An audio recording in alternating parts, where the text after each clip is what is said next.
Alright, we are back at it. A little bit of a slightly later start today than I would have liked, but we are back at it here today, continuing with the Woodpecker method. We are 910 puzzles into it here, starting on week number 3.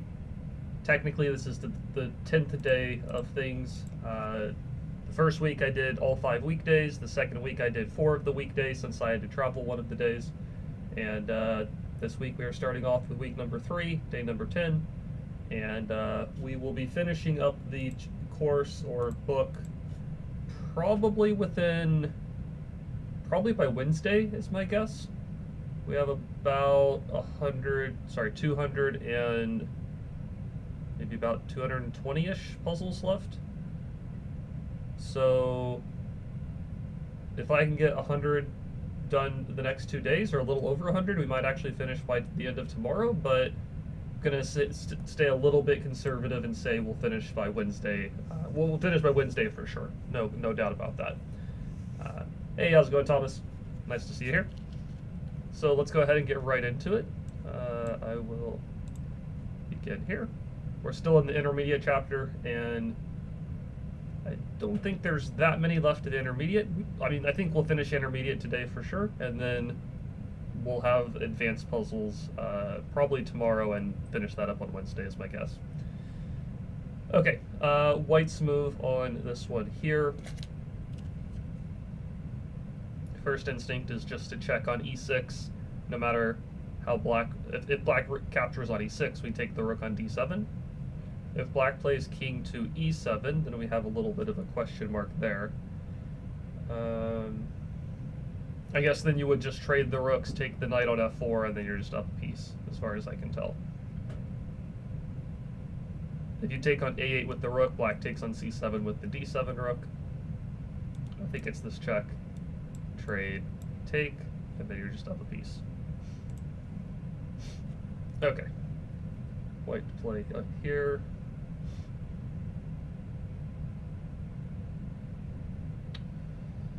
Let's see.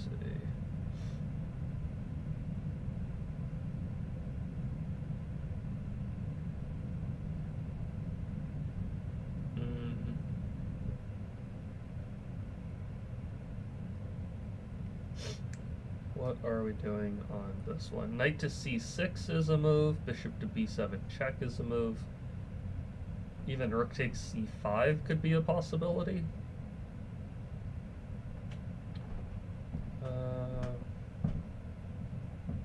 We are down a pawn. Or actually, sorry, no, we are equal on material. So let's see. How do we make progress here?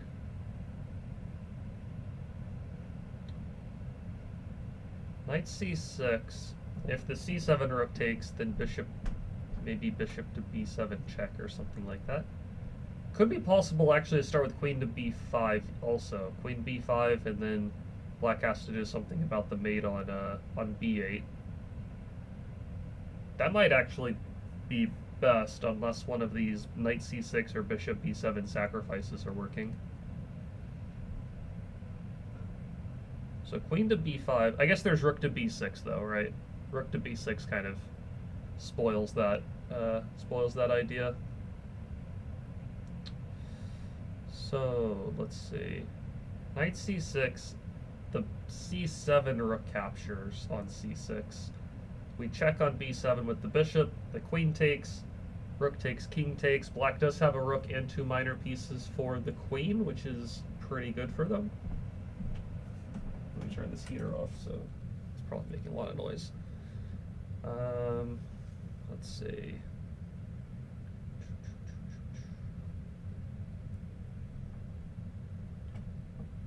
Knight c6, c7 rook takes. Hey there, Adesto. How's it going? What are we doing here?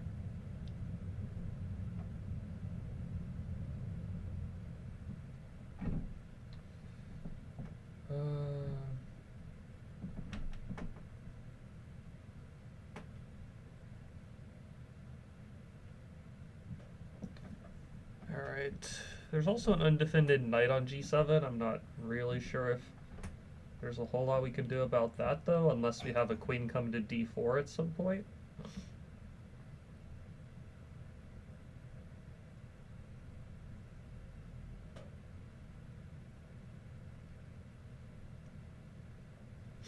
It almost works to do some kind of bishop b7 check, rook takes b7, knight to c6. If queen goes to d7, which would be a really bad move, then we have like queen takes a7 check, rook takes, and rook b8 checkmate. But I think black would just go to the c7 square, and I don't think we have a whole lot going on at that point. They could even take on c6 and then play queen to c7, and again, I don't think we have a whole lot going on for us there.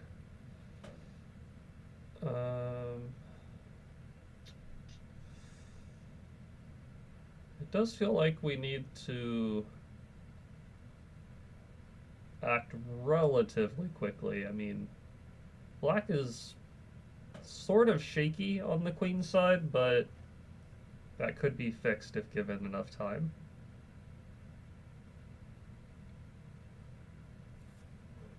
Like, there's even ideas of bishop f5 check, we take bishop f5 check, we take, they take on e5 or something like that. Let's see. Thomas is coming in with a variation. Take c5, check on b7, queen takes, rook takes, king takes, queen check on b4, and you pick up the rook on c5. Yeah, and then if the king goes to b8, I suppose there we have knight c6 check. If king moves, we get the queen, so black has to take with one of the two rooks. But I guess either rook they take with, or sorry, maybe not either rook. If they take with the d6 rook, we take back with the bishop, the king goes to c8, queen a6, king d8, rook b8, bishop c8. I feel like black is surviving there, unless I'm missing something. Yeah, that's what we're looking at, Ernesto. Rook takes c5, rook takes back, bishop b7 check. If queen takes, we're in good shape there, I think. But if king to b8, maybe it's just some...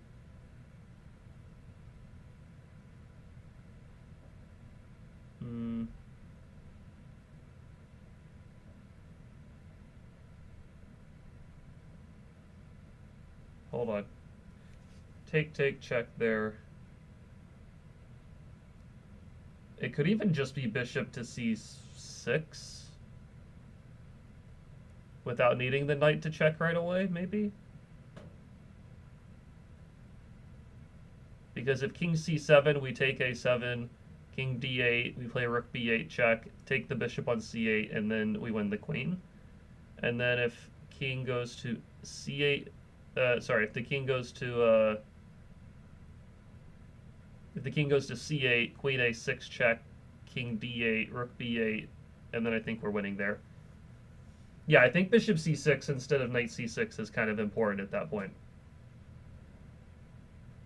I think. Because if we check with the knight, the king feels like it gets a little bit more of an escape route. Yeah, I think that this is the way to go here. And then the check.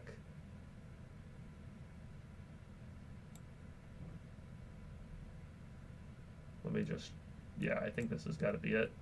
Oh, okay, this is kind of the easier route. It says here, oh, it doesn't even show king to b8. King to b8's got to be bishop c6, I think.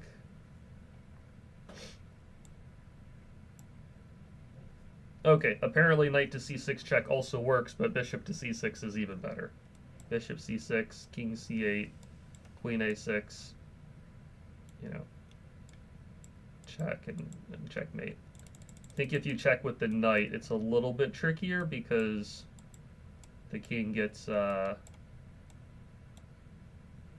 what was I thinking? There was some kind of variation I thought that might have worked for white here, or for black here.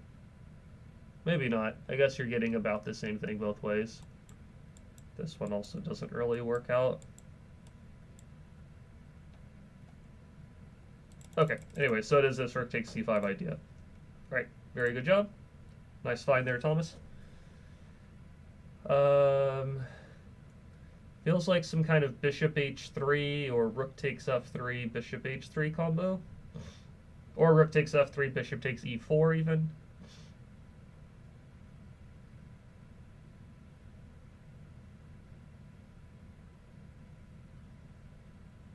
Let's see here.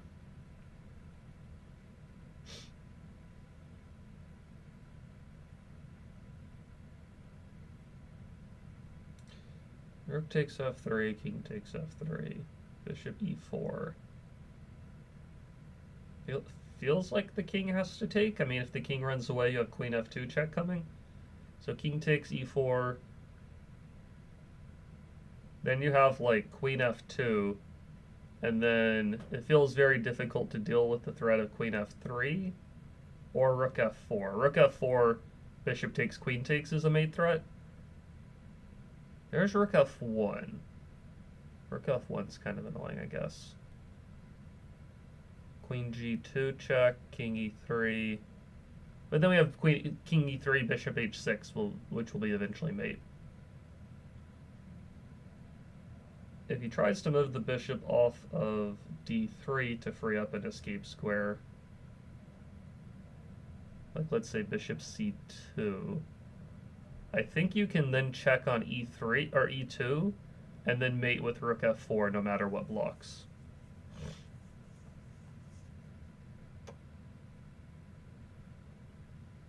So then there's also bishop f1, I guess, which frees up the square and keeps e2 covered.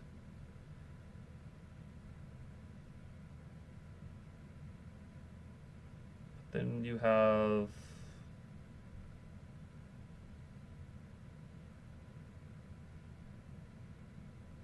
but then you have queen f5 check, king e3, bishop h6, king e2, queen f2, king d3, rook f3, king c4,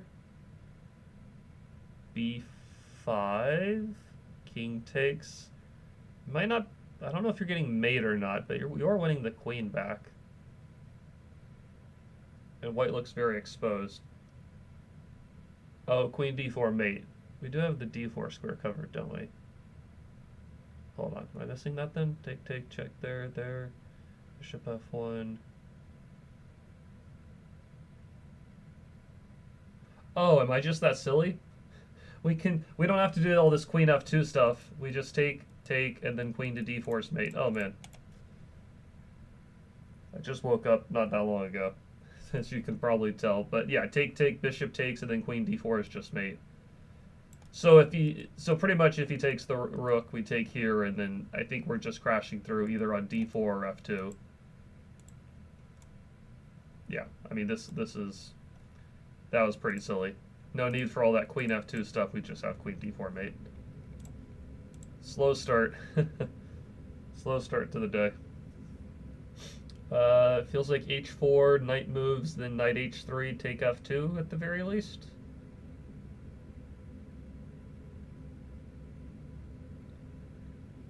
I don't know if maybe there's something better, but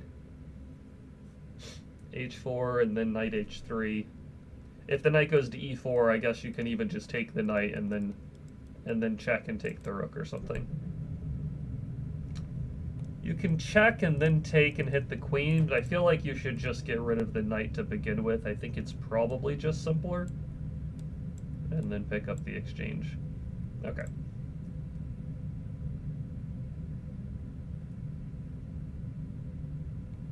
Hey there, Torty Ritz. Hope you're doing well. Nice to see you. I think this is just queen g6 check, force the trade of queens, and then you're inevitably going to promote the d pawn. They could try bishop e6 to stop it, but then knight f8 check picks up the bishop. So we get the queens off the board, and then the d pawn runs down the board.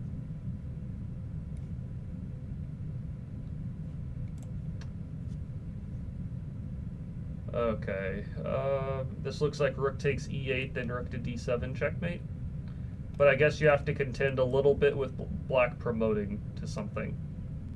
like a knight. If they promote to a knight, you're at least in check. I guess you have king to b1, and then rook to d7 checkmate is still in the air. And I think even if black deals with rook to d7 checkmate, you have like pawn to c5 check, and you're winning a piece there as well. So I think it's rook takes e8, pretty sure. And then so this one's rook d8, there's knight takes, so c5, knight takes.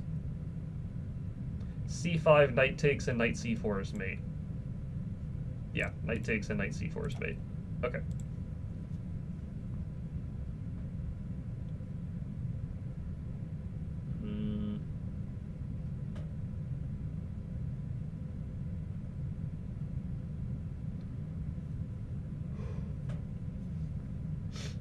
Black threatens discovered stuff along the diagonal towards the king and the rook. They're also attacking our knight on a4. One idea is to play knight c5. They take the knight with the pawn and then just play b5. And that kind of shuts down a lot of black's ideas there, I will say. That doesn't look so bad. We are up a piece. Oh, wait, sorry. We're not up a piece, we're up a rook. So we are up a piece. but it's, yeah, we're up a full rook at this point. So I feel like if we just kind of slow down a little bit of what black's doing, then I think we're going to be in pretty good shape. So I would probably go for knight c5. And then if black takes the knight with the pawn, play b5, and then feels difficult for black to make the progress they would want. We're also pushing the d pawn. We're putting the bishop on b7. Is there something better? The knight's hit, the rook, the bishop's hit, knight h1 or knight e4 or e4. There's all these threats. I think I'd go knight c5. Yeah, it says knight c5. Only way to get out of the pin. It says you should not take on f2 because you would lose the rook, which doesn't seem great. Okay, knight c5 was good.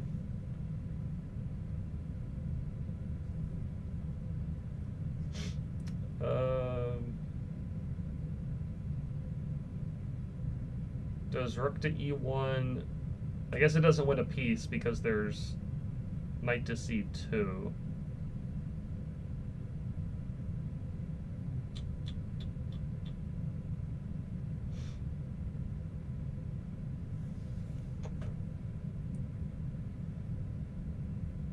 Maybe g4 wins material. If the bishop takes, we have queen f7 check, which could be queen f7, then queen h8 mate. If the bishop retreats, still queen f7 check. If the knight takes on g4 and the knight's pinned, we win the queen. Maybe it's g4, and then I guess black can try pawn to h6, counterattacking the knight. But what do we do there? I guess you take on f5, they take on g5, you take on g6, and then you're threatening queen f7 mate, or queen f7 to h7 mate. I think it's g4. I would like to go rook e1, but there's knight to c2 to guard the queen, and and white's queen is pinned, so I couldn't take the knight on c2. I think it's g4. Still goes knight c2, but here I think you just... you probably just take the bishop is my guess. If you trade the queens, you have to worry about knight to e2 check, which is annoying. If you play rook takes c2, there's e3, where your queen and rook are both hit.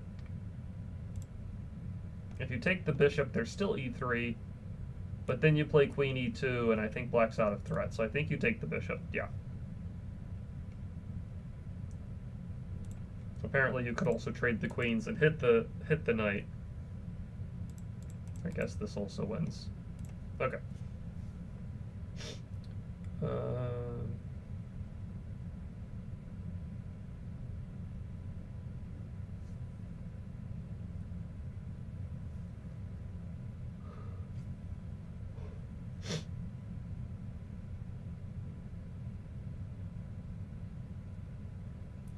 guessing f7. And if bishop takes, knight takes, king takes, you have bishop h5 check, and then you take the rook on c1. But black doesn't have to take the pawn. Black could move the bishop to c6, I suppose.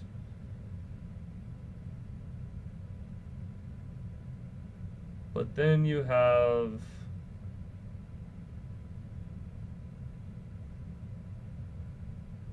probably have some kind of bishop h5 or knight takes c6, then bishop h5. I think f7's a good start. Oh, okay. Well, this is a little bit simpler. If the bishop went to c6, yeah, it says the game continued bishop c6 when white has several winning options. Yeah, rook d6 looks good. I mean, white has a bunch of ways to win after bishop c6. Okay. Let's see.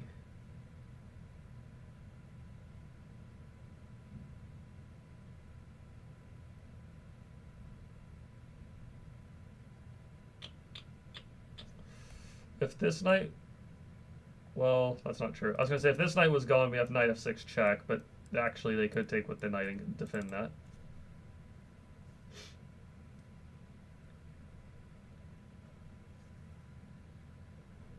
I feel like in a game without any calculation, I just play one of the knights to e5, and then I just enjoy my strategically superior position. But there must be something that's a bit more decisive, probably.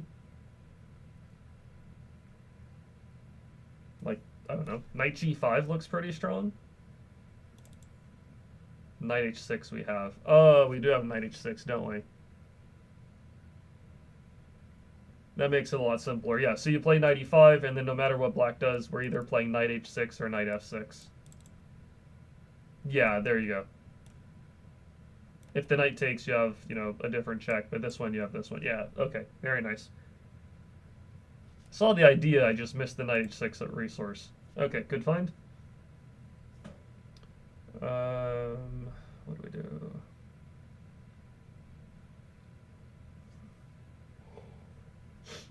Okay, we're down, or no, well, we're up the exchange, but the d4 and c3 pawns are a little bit dangerous. No great checks. They're threatening our bishop. I feel like f5 is the move I'm looking at, and then playing f6 afterwards. We're also threatening bishop h6 simultaneously. Yeah, I think it's actually f5. If pawn takes bishop, we have f6, and then very hard for black to defend there. And then if black takes on f5, we have bishop h6. I think it's f5. f6. There we go. Knight takes e6, and then rook takes d7 check. Looks pretty good. I think we're just breaking through. Yeah, if queen takes e6, rook takes d7 is good. Okay.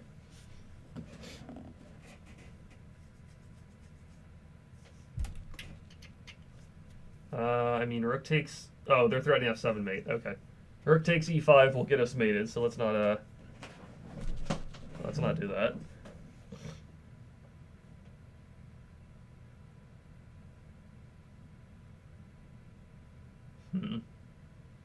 So the mate threat's obviously the biggest deal.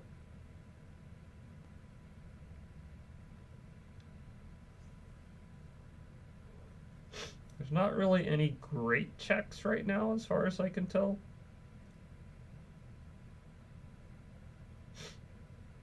Rook g1 check, just trade a bunch of stuff and you lost a rook. Knight g3 check, pawn takes. You don't really have a great follow-up check, as far as I can tell.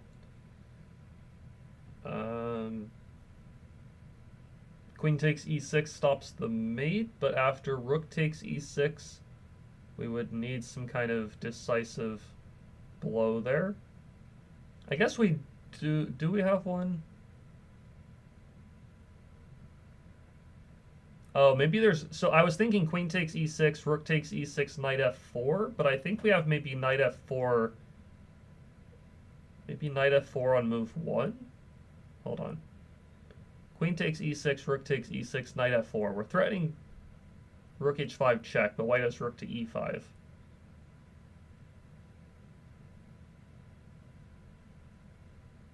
Yeah, it must just be knight f4 at the start, right? Well, they have rook takes g5. We take back. We're threatening the bishop. We're threatening like rook h5 check ideas, which are annoying. Oh, also if the bishop moves, we have queen h6. Yeah, so it's got to be knight f4.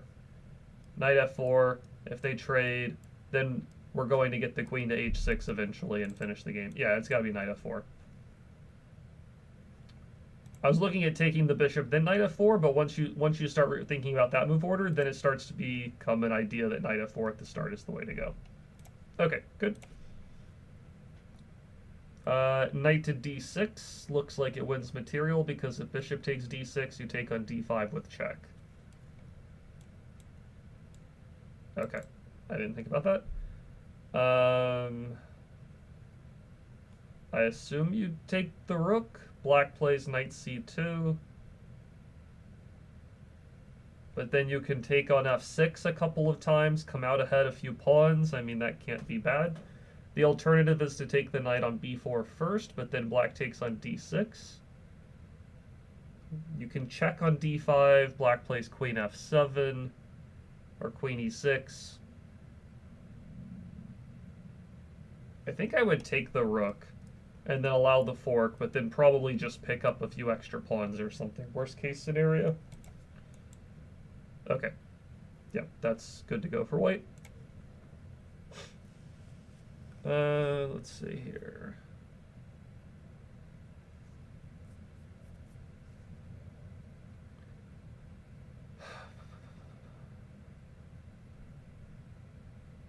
So I move the bishop and then play h2 and h1. That's obviously pretty good. Bishop doesn't really have any great spots to move to, though, is the problem. Bishop g1, rook takes g1, h2, rook h1, and I don't really have a fantastic follow-up. We're up one pawn, so I think we can kind of play anything and we're in good shape, but rook h1 right now is actually a relatively annoying threat, I will say. Rook h1 and then the bishop is running a bit low on squares. So maybe we do have to be more precise.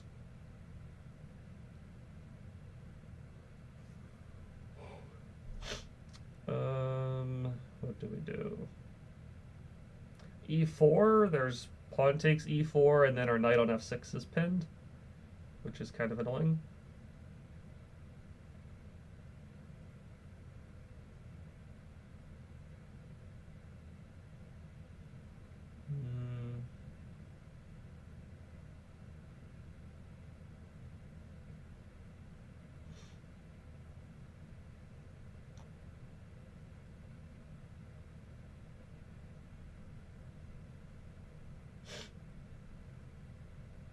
So I guess you could play some kind of rook f8, like let's say rook hf8, rook h1, e4.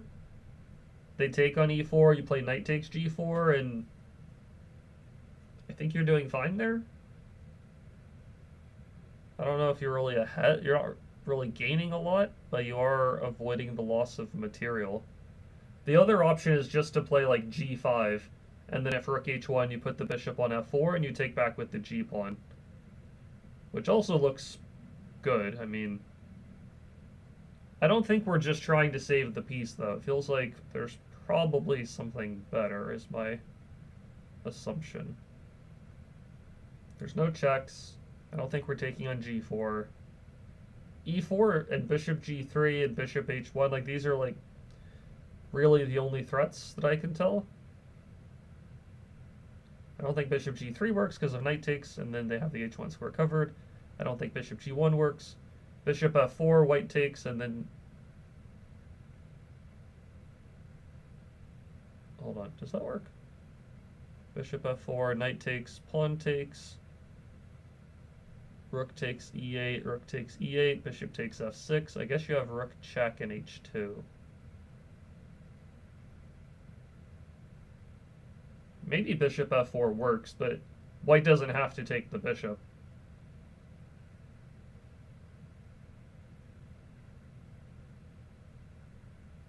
And even if he takes the bishop, he doesn't have to take the knight. Yeah, I don't like bishop f4. I don't think it gets the job done.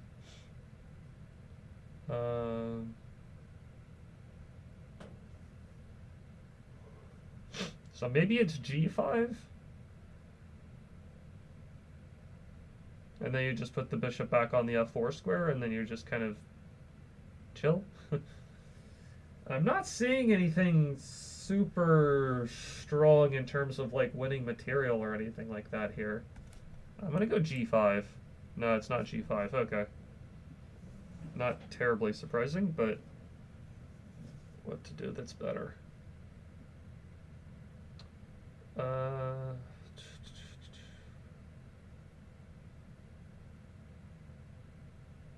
Maybe it's rook f8 then e4, but you lose some protection on the h3 pawn. It feels kind of somewhat shaky somehow.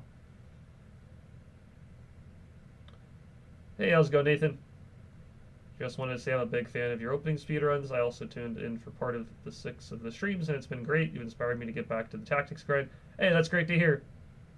Glad to hear you've enjoyed the speedruns, and glad to hear you're back on the tactics grind as well. Very important to keep the tactics work and calculation work going on a, on a regular basis. So glad to be able to help out. Thanks for tuning in.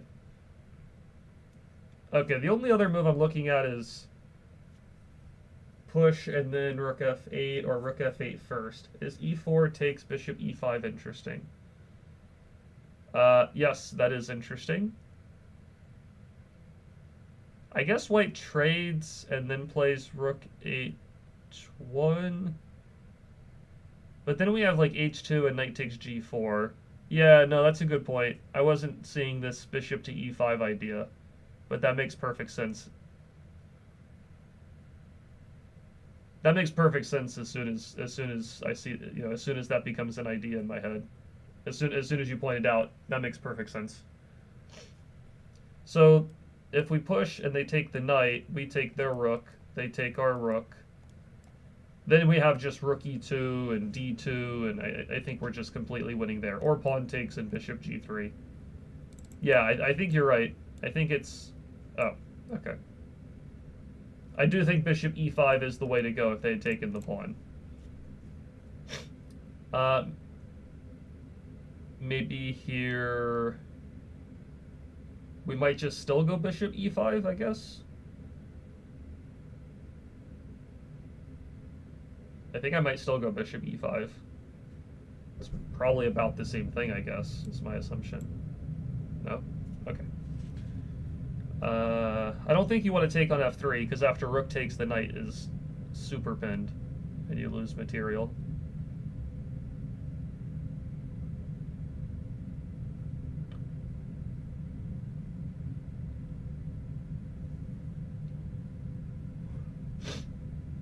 Yeah, I'm not sure why bishop e5 wouldn't be good here, so there must be something better. Maybe now is it bishop f4? No, he still takes the bishop and then plays rook h1.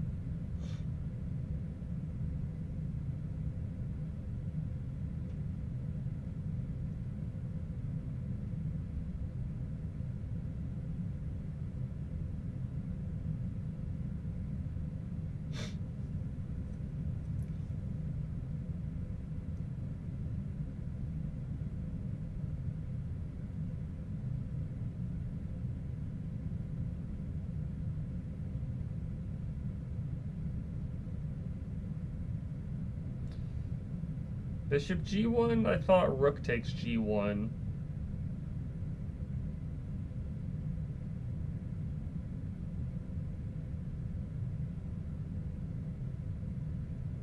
I think on the first move of the puzzle that clearly wasn't working, but maybe it might work here, but I think rook takes defends. Yeah, I'm really not sure why bishop e5 wouldn't be good, because that seems pretty clear-cut, in my opinion. Maybe clear-cut's too strong of a word, but it looks... I mean, we're up a pawn.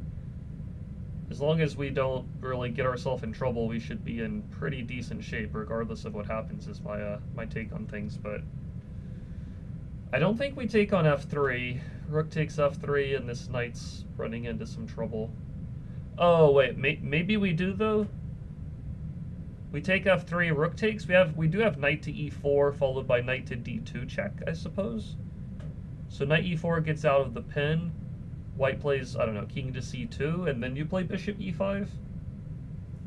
Might be something like that. Okay, I guess the puzzle ends here. So it does say e4, and then it does point out here what Thomas said. It says here bishop e5 is also winning. So it's one of those puzzles, right? We put a move on the board that is also winning but is not correct. So that's, you know, relatively annoying. It also says bishop e5 here is still a winning idea. But yeah, I thought knight e4, and I guess we are keeping our extra material as the main point. The game went like this, and white eventually won. Or sorry, black eventually won. Okay. Feels like some kind of queen b6 check, and then if the knight moves to d4, we take on c3 or g5 or something. Could also just be knight takes g5 at the start, now that I'm looking at it. Knight takes g5 at the start. If rook takes e5, you have knight takes f3 check. If knight takes g5, you take the rook on e1. Otherwise, you're just picking up a pawn. I think we just take this. And yeah, we're winning material.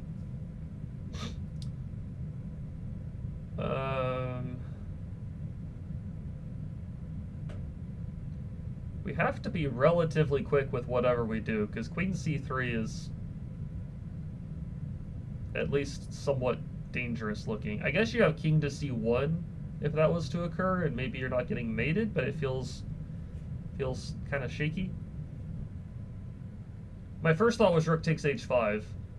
I'm trying to figure out why that would be bad. Alternatively, there's bishop takes f7 check, but after rook takes f7, I don't really see a follow-up. So rook takes h5. If pawn takes, queen c3, king c1. I don't think I'm getting mated, but I am down a piece, and I have to be kind of cautious about that.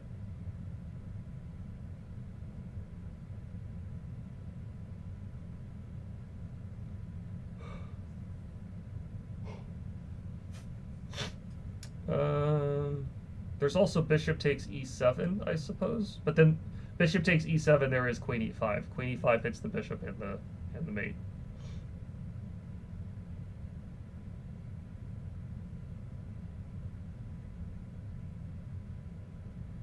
Maybe bishop h6 on move 1 is possible. That might be good. We're up the exchange, right? Yeah, we're up the exchange, so it could also just be taking h5, honestly. But bishop h6 is starting to look reasonable, because if bishop takes h6, you have, like, queen takes g6 check, and then take h5 ideas, and I think you're crashing through. Black could play queen c3 to try to threaten mate and guard the bishop, but then you take on g7, and then, you know, then you're up the exchange, and you can take on g6 afterwards. I think it might be bishop h6. Okay, cool. It is bishop h6, then you eliminate the bishop, and then, you know, white has the winning attack. It says bring the rook over. You can take on g6 at some point. You can take on h5. Okay, I'm pretty happy with bishop h6. That's a pretty solid move that shuts down black's counterplay. Good.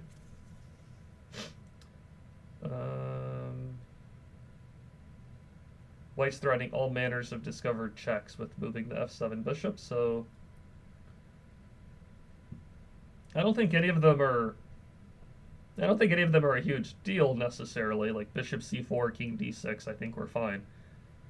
Bishop takes e5 is more of a legitimate threat, I would say.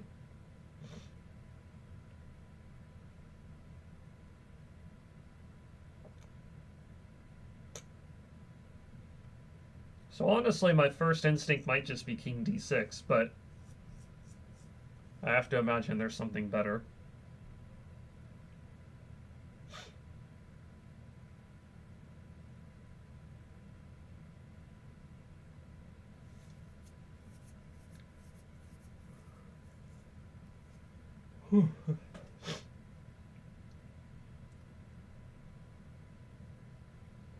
There doesn't feel like there's any great checks. E4, we lose the knight. I don't think that's great. Bishop e4 and bishop g4, we just lose pieces, so I don't think it's a check. I don't think we're taking f7 or h8. Oh, hold on. Maybe it is... sorry. It could be taking h8. Actually, now that I look at it, that looks pretty good. Take h8, white takes back, king f6. There's no way to keep the knight and bishop both defended simultaneously, and I think we get 2 pieces for the rook. Okay. As soon as you look at the possibility of rook takes h8, it jumps out at you. Okay, rook takes e6 is first instinct. And then if black takes, we fork the king and both rooks. We take one of the 2 rooks after the check is dealt with, and then I think we're just picking up a few pawns. After rook takes e6, black could play king f8. And then our knight on c2 is hit, and if the knight moves, then there's some queen takes d4 checks.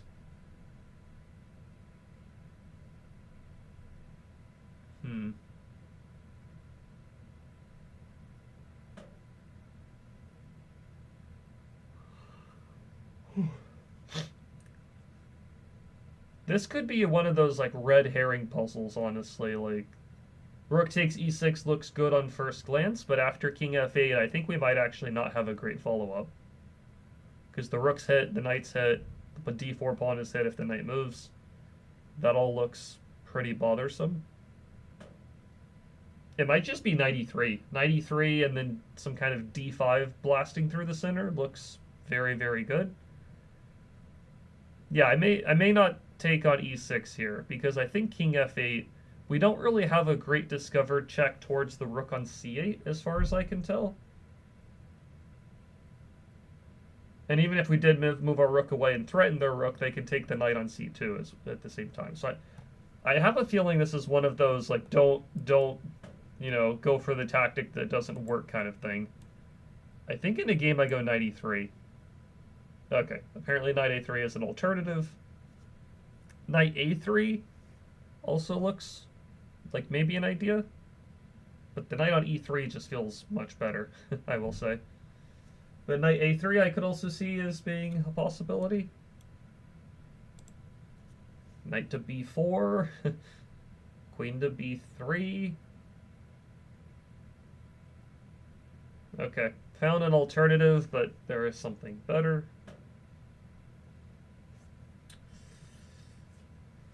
Rook takes e6, king f8. I'm not thinking that's the way to go.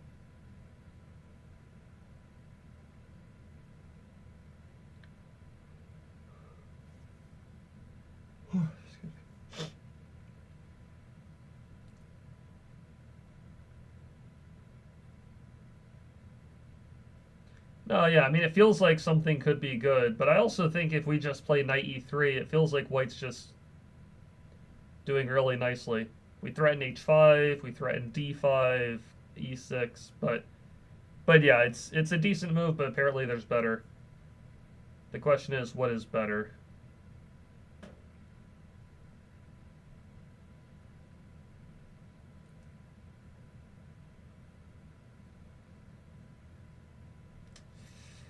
What is better? What is better?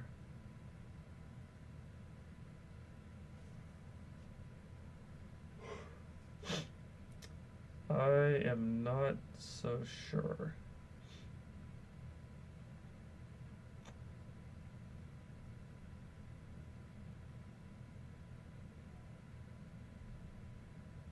Oh, wait. Yeah, wait, hold on. If there's king f8, there is queen a3 check. Am I just completely missing that there's a check available? Man, I'm out of sorts today. Take on h5 with rook e6 ideas, maybe. Maybe. think if we take h5, black takes c2, we take e6, some kind of king to d8. I feel like after a rook check on d6, bishop d7, I think black's counterattack on g2 is scary enough.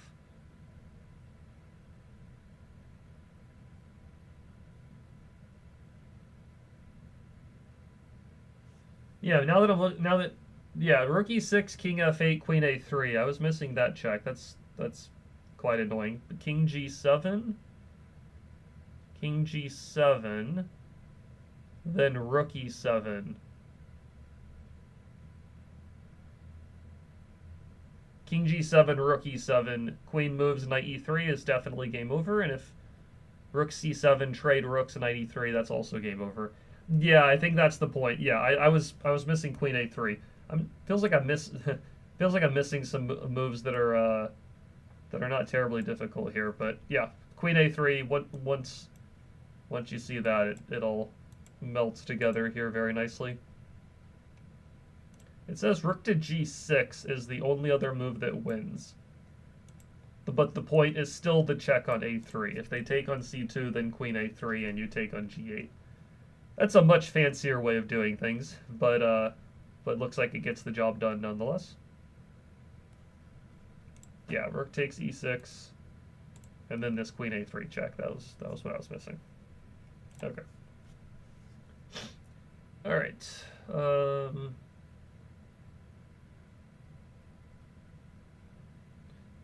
C pawn is pinned. So if we take on b2, we lose the rook on c8.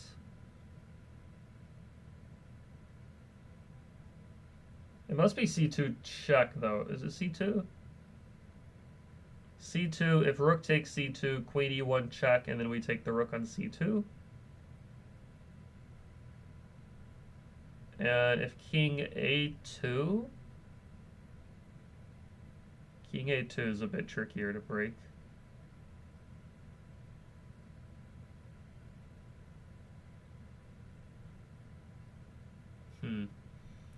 c2, king a2.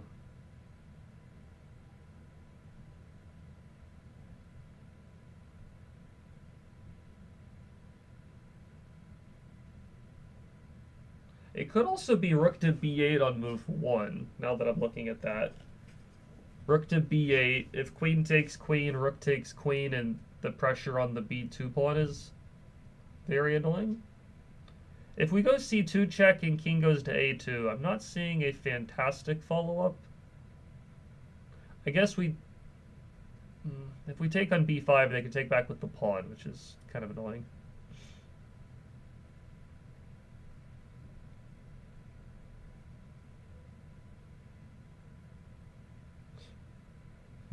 C2, king a2. Our queen is threatened. If we trade queens, the a pawn takes back. Could do rook b8 there, but then he trades queens and takes on c2, and that's a big difference. Might be rook b8 on move 1. I don't know if it's winning, though, because they can take on c3 and sacrifice the exchange. But we get a4, we get h4.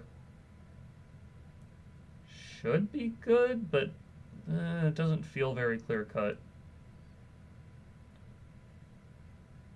So also, hold on, now if c2, king a2, maybe it's queen d2, and you're just trying to get rid of the rook that's on c1 and promote the pawn. Maybe that's the way to do it. Now that I'm looking at that, that looks pretty good. Check, and then I think you go to d2 here, I think. Yeah. And then now white is like completely tied down to protecting this. So probably I would think rook to b8. There is knight to b5.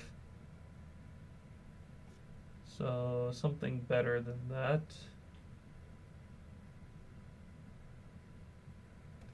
Could go rook c4 to b4, and then the pressure on b2 is very annoying.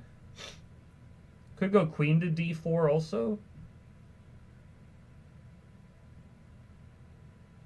Queen to d4 looks pretty good. Threaten mate. Maybe queen to d4. Yeah, okay. Queen to d4. You hit the knight and you hit the b2 pawn. Okay.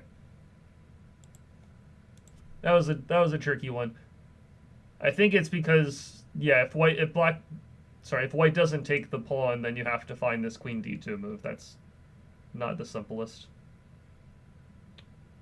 Okay, I mean, we can trade rooks and then take b7, and then we're not ahead. We're actually just equal at that point. So there should be something better.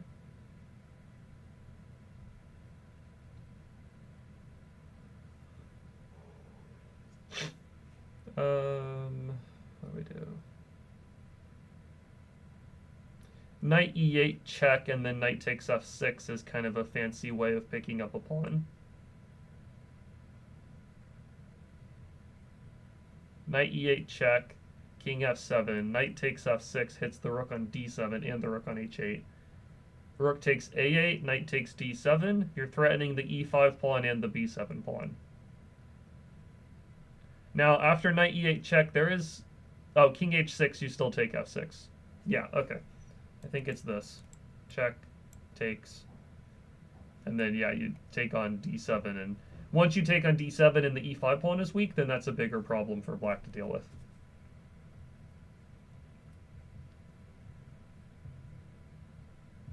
Okay. Knight f2... No, knight e5.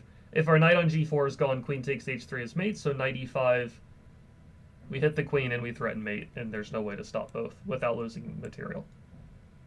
Knight f2 check's not as good because now the king can go to g1. Okay, maybe bishop takes h4, then rook takes d6. Looks pretty good. I don't see why not. Okay, we already won the pawn. I mean, maybe you just take... Can you just take on f2 and grab another one, I guess? Or knight f6 also looks very good. Knight f6, and then you take on d5 afterwards. Maybe there's bishop e7, which is... Oh, bishop e7, you have like a check here at the very least. Okay, I think it's knight f6. Okay, good.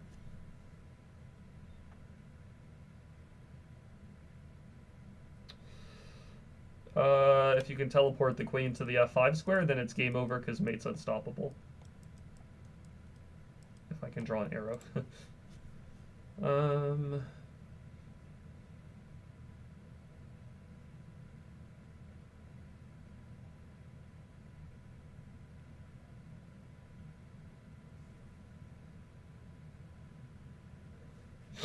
right.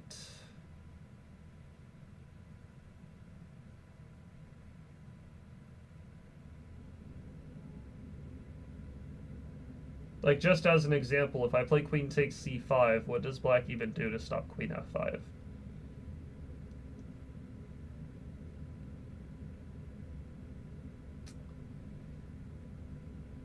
Feels a little slow, but I mean, also looks good, quite honestly.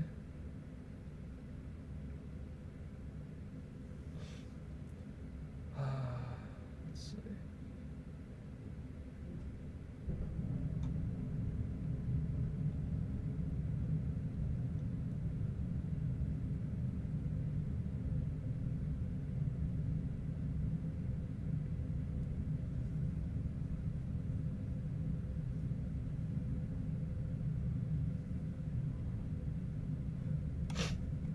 I feel like I would play queen takes c5 in a game, but again, maybe there's something more decisive. I'm going to turn this heater back on.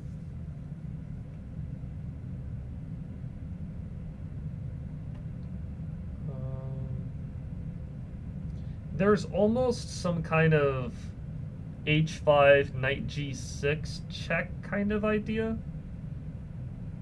Trying to open up the h-file. That almost works.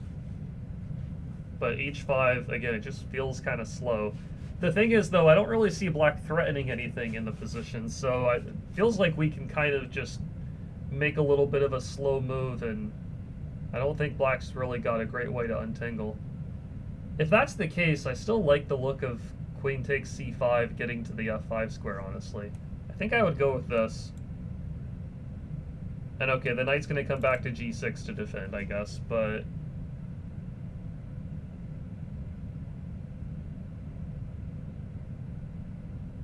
I guess I can still play queen f5 and then eventually fork on f7 is my guess. But even here, black's not really threatening anything. I guess he's threatening the rook. Okay, maybe that's fair enough. I think I would still do this. Yeah. And now knight to g6. Now you can play h5 apparently, and we just crash through. I don't think h5 is the only good move, but it looks very good for white. Okay, it is clearly best. I was actually leaning towards this capture, and then oops, not that, sorry. And then this, and then take the queen and the bishop. That's what I was leaning towards myself.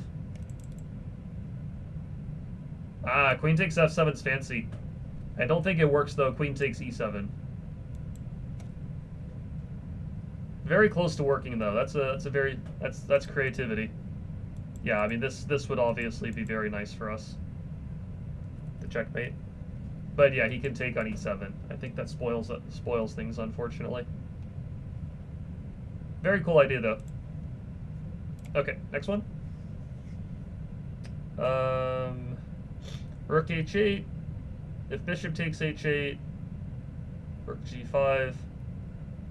Could also be rook g5 at the start, which makes a lot of sense.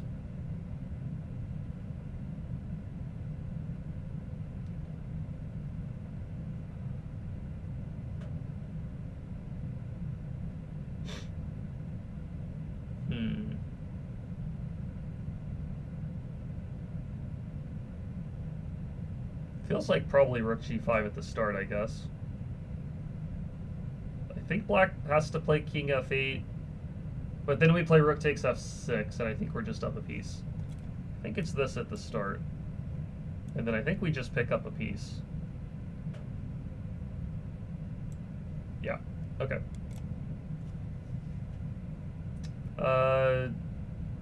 We could probably throw in c2 at some point. Or take the rook and then c2? Probably take the rook and then c2. Take e6, white takes c2. Queen e3 or queen c3. We check on b1 and promote. And I think we're happy with the extra rook. So eliminate this guy, push this, check, and then promote. I wonder, you can probably check and then play c2 as well, but it feels less good because you're allowing queen a8 check. So I think you want to push the pawn then check rather than the other way around. Yeah, because if you check here and then play c2, apparently queen g3 also works, but my impression was maybe some check on the back rank. But yeah, white doesn't have to... like here you're threatening to promote, which is a big deal. And here you're threatening to promote with check is the important point. In this case, it's not promoting with check, and white can maybe beat us to the punch with their own attack. Okay. I think I've seen this one before. I think it's bishop to e4, and whichever rook black takes, you take the other one. I think this is the idea. Here you trade the rooks and take the knight. Okay. Knight e5, and then you fork the queen and the rook.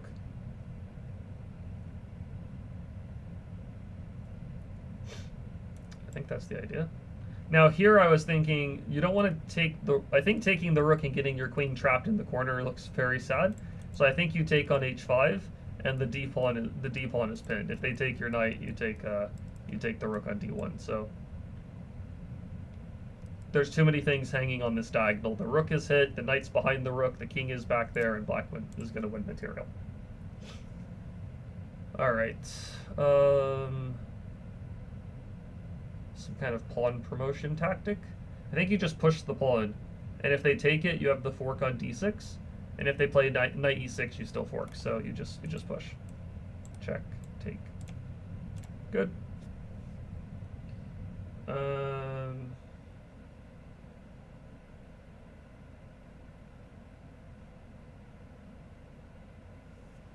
Probably some kind of knight takes b5, rook takes b5, rook takes d5 thing.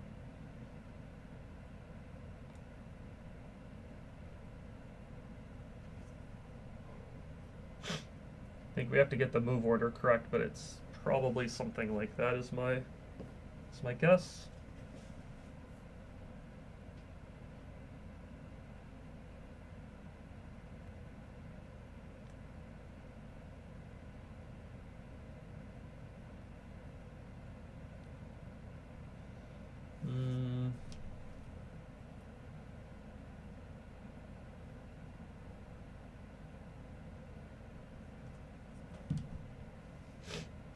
What to do, what to do.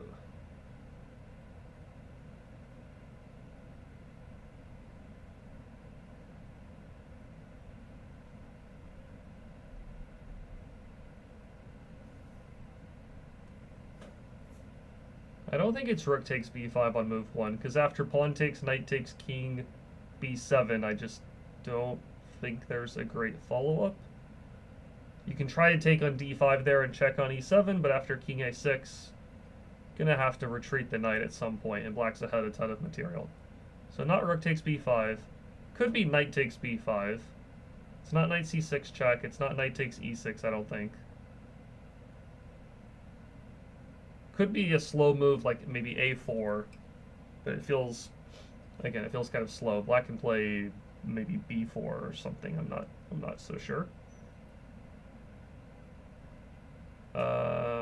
Knight takes b5, pawn takes, rook takes, queen, I don't know, c6, c7, probably c7. We can take the knight with the d1 rook and then check on e3, king goes to a6, then we have to play like queen to b3, then black plays queen to c4, and I think we're, oh no, that we still have mate there, don't we? We don't. That's rook b6, king a5, no mate. Crazy. Interesting.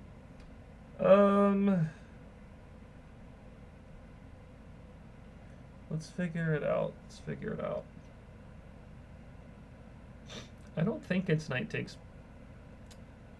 I mean, if it's not knight takes b5, what else is it? Right? I mean, I think the position is kind of screaming for some kind of sacrifice on b5, but I'm not getting the impression that it wins unless I'm really missing something.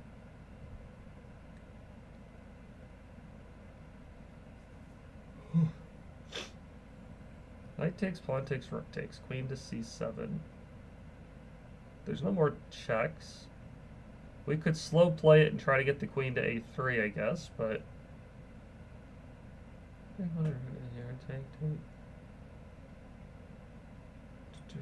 check there. Queen b3, queen c4.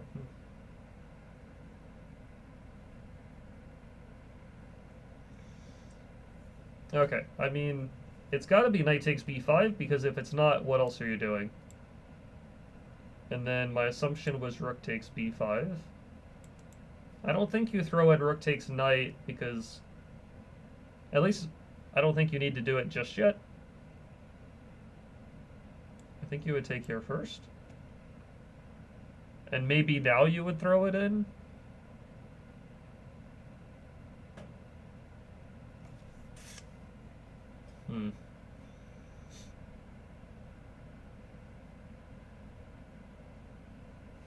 I guess now you throw it in.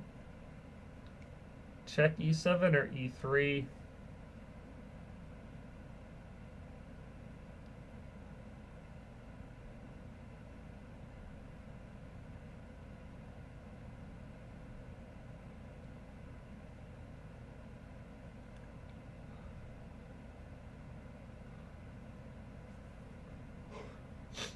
Feels like e3 for some reason.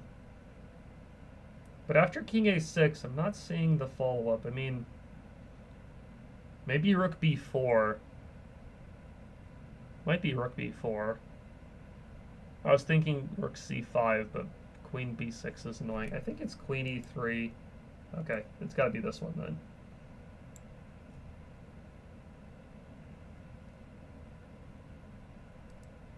This looked better to me for some reason, but hold on. What's the answer here? I don't think it's a4, because then how do you ever check the king again? Queen to b4, you lose the rook.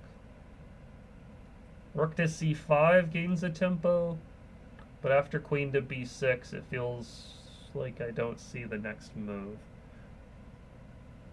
There's queen e2 check, king a7. But black's kind of running away there. What is this one? Maybe it is a4, but after some kind of rook hc8, I mean, black is at least creating their own threats. Rook c5, queen b6, queen e2, king a7. Not seeing the knockout blow. I mean, if it's not rook c5, I'm not sure what else it is. It's not rook c5. Maybe it is a4, but again, it just feels slow.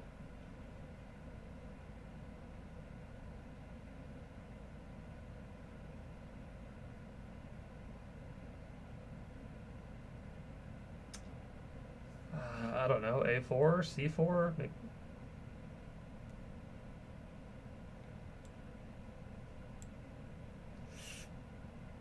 Maybe rook b3 and you're threatening queen a3. Maybe that's what it is. Okay. The other idea I had was queen e3 check, king a6, and then rook to b4, threatening queen a3. I think that also wins. I'm kind of curious. Rook b4, queen e3, king a6, rook b4. Yeah, queen a3, queen e3, and rook b4. Okay, black has to play queen b5 and give the queen up, and then, okay, we're going to pick up a bunch of pawns, and we're in good shape there. Okay, so I found one of the winning methods. Apparently queen e7 check, and then rook b3 is also very much winning. Okay.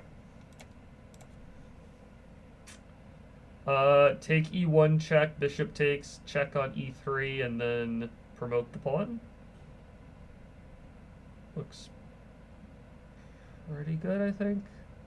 Yeah.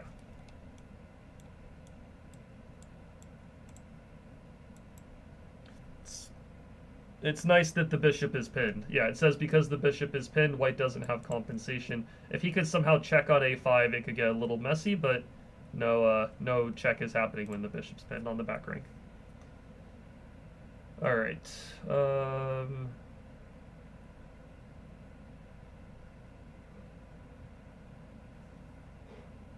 We can take on d4 and then c7. I feel like you want to trade the knights first, though. Because if you take on d4 and then c7, and then knight takes d3, we check, the king moves, the queen on d4 covers the g7 pawn, and we're down a piece. So I think you trade the knights first, then you take on d4, and then I don't know if it matters which one you take. I'd probably do it this way. This is definitely good as well, I suppose. Check, check, take, and you're up 2 pawns. Okay. Our rook is hit, our knight's hit.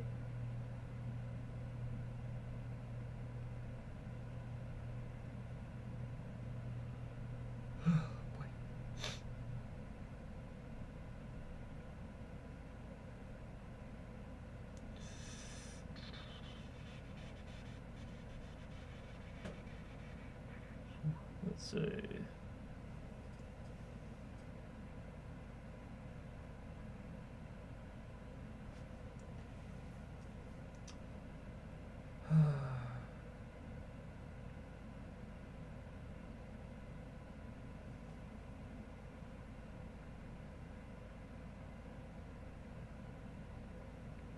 Oh, excuse me. Okay. This is Carlsen beating Topalov in this position, I assume. What are we doing here?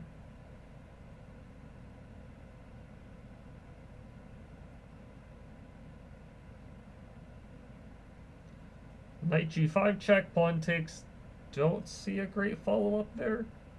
Knight f6 check. Probably knight takes. We take back. They take our rook. I think that's not so great.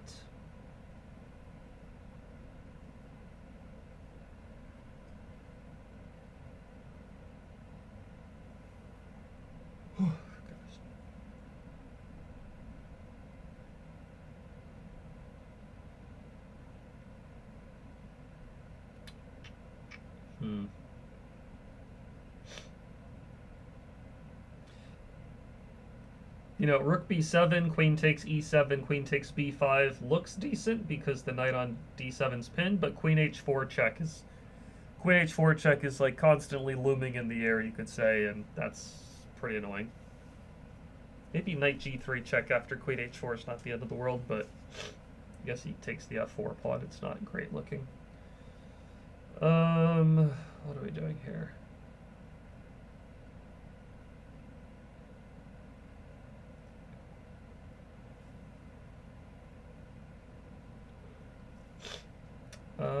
What are we doing here? I don't think any of the checks really do a whole lot. I don't think taking the knight on d7 works. Taking g6, I guess we just lose the rook on c7, and I'm not sure what we have in return.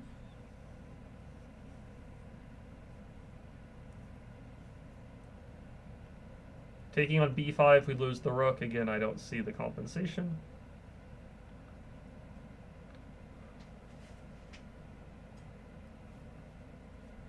Why?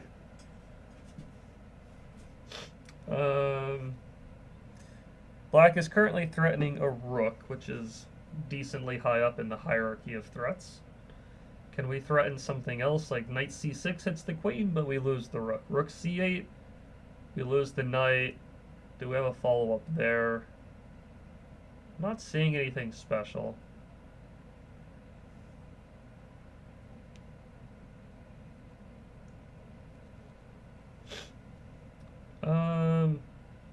This one I'm a bit stumped on, because I'm really not seeing the counterplay.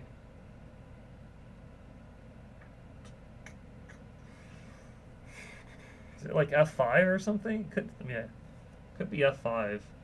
But I think we just lose the rook. We maybe get one check, but I think that's about it.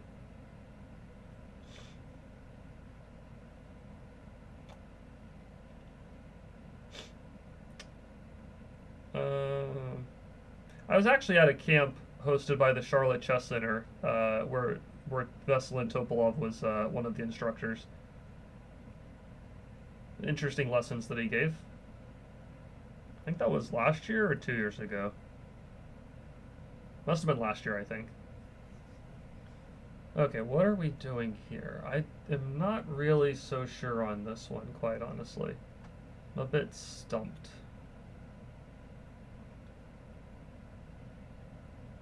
I feel like we're just trying to not lose material, because I'm not seeing a knockout blow, but if we lose material, that's also not fantastic, of course. So...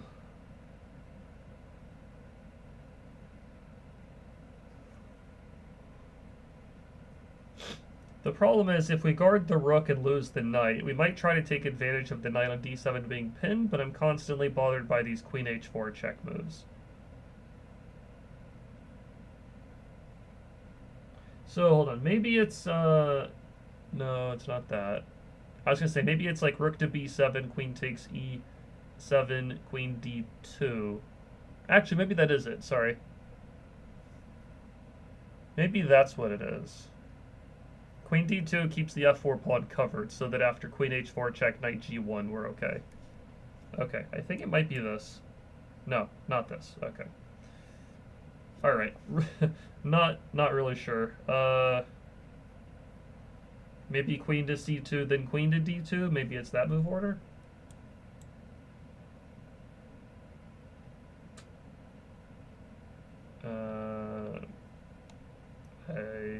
I don't know.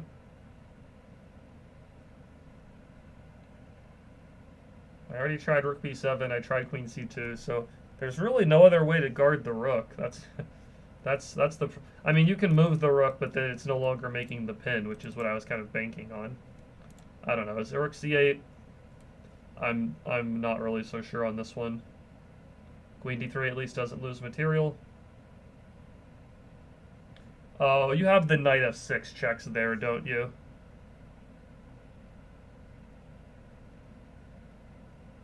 You have the knight f6 checks there. Yeah, you're right, Thomas. Now you just take the knight, I assume. And then you have queen to g3. No. Pawn to g3, queen h2. Maybe king f3, I guess? Hold on. Let's be precise. King f3, there's queen h5. King g3 blocks out of checks. Probably king f3, I guess. And king g3. Okay, fair enough, yeah. Queen to d3 is the way to go. Curious if there's any other moves at the start, but... Nope, it's pretty much queen d3. What was wrong with this? I was thinking here, and then here. Queen h4, knight g3. Oh, the knight's not pinned anymore once you give the check, obviously. Okay. I don't know where my brain's at today.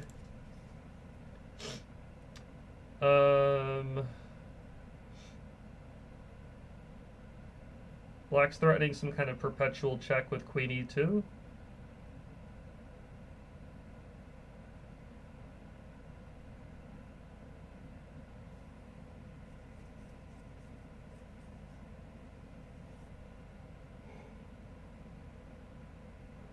I think it's knight f4. Knight f4, and then you check on e6 next move is my thinking.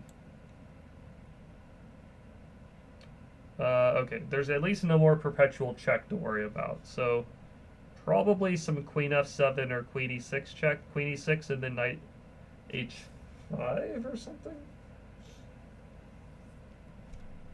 Queen e6, maybe even rook f7, and then rook takes f6. Knight h5, there's bishop bishop g7, you just take it. Yeah, so it is knight h5 for sure. And then rook f7 or knight takes f6. You can also take on d6.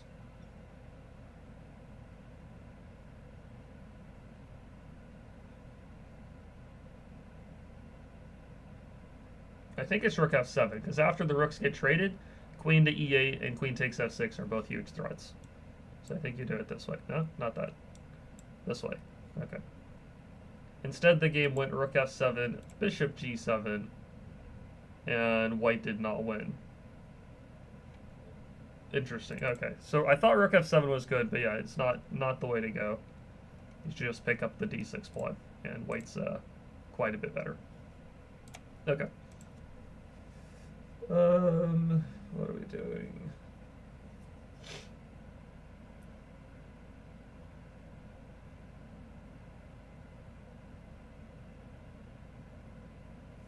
Feels like rook takes f6 followed by knight f6 check. Rook takes, bishop takes, knight f6, king f7, take e8, rook takes e8, then you take on d6, and I think white's up the exchange or something. No, not the way to go. Interesting. Maybe it's knight takes d6 on move 1? I don't think it's knight takes d6 though.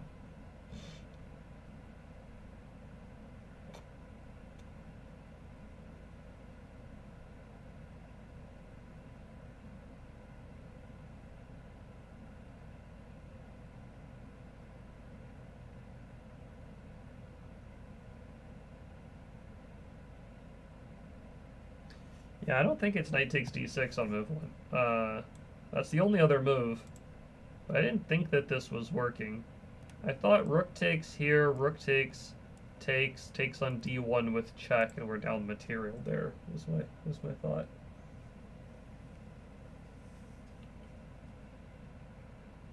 I don't really see any other move though, given that you're down a piece. Do you take on d8? Maybe you take d8, or you check on d5 first or something like that.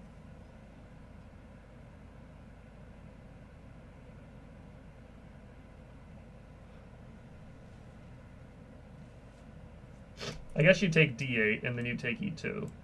And I guess you have 2 rooks for the queen. And that's good for white. Yeah, we get 2 rooks. That's the point. Okay, good.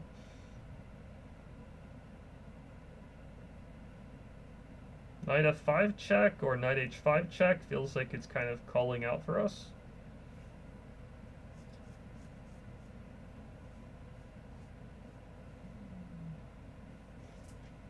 Knight h5, if pawn takes, we have rook g5 check, and then king f8, queen takes h5, and I think we're blasting through on the king side.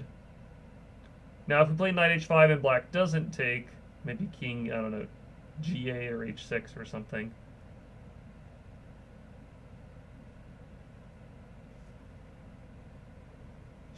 We should then have some kind of knight f6, and we just crash through on the king side again. Pretty sure it's knight h5. Oh, okay, this is more straightforward, I think.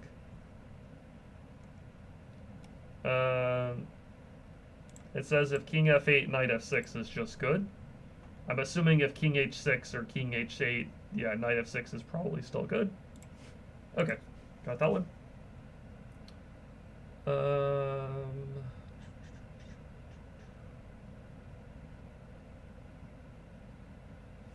Probably knight to d5, taking advantage of the pin on the 6th rank, and then go to c7.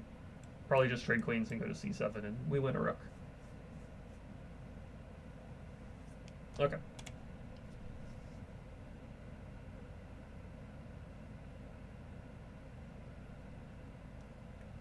If we play h6, black's trading queens, so is there a way to avoid the trade of queens? Knight to d5. If they trade queens, we make the fork and win the bishop. If they take the knight on d5, then h6 and black's mated. So I think it's this cool move, knight d5. Maybe we still play h6, or we take on g... I think we take on g6. Take the rook. Do you take the rook, or do you check on e7 first? I don't know if it matters. Probably just... I would assume you just take the rook, but... maybe this is better. If king g8, yeah, I guess then you check on f6, and this is even better. Rook takes, pawn takes, and then g7 mate is hard to stop. Okay. F6, pawn takes, bishop f2 is an idea, but then white can play like f7 themselves or something.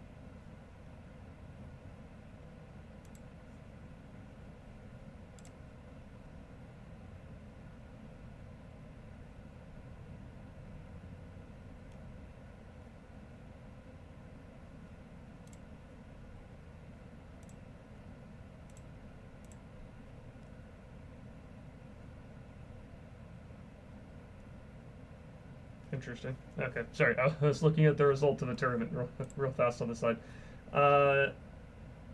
Knight takes e5, pawn takes, rook takes, fork the 2 pieces.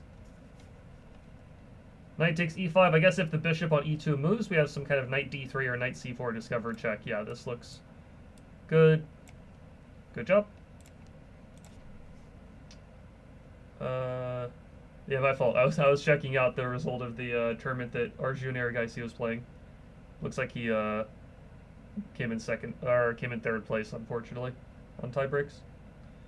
Rook takes f6, queen takes f6, queen h7 check, king f8, bishop a3 check, pawn to d6 is annoying.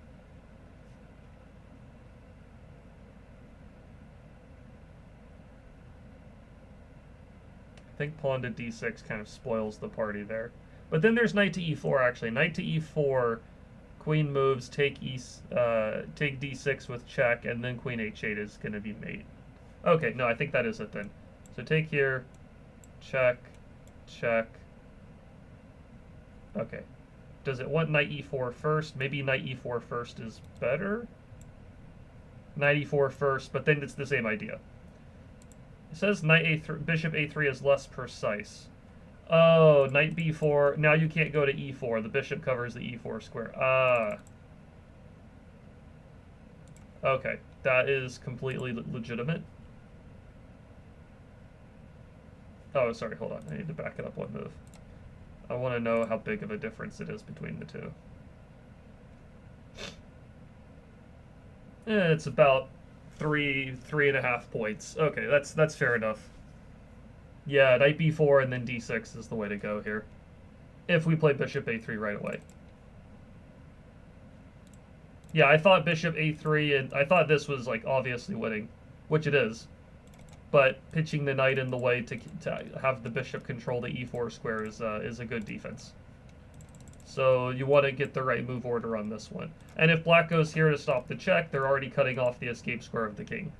So they have to go pretty much wherever they go. They're going to have to allow bishop a3 check, which is the key point.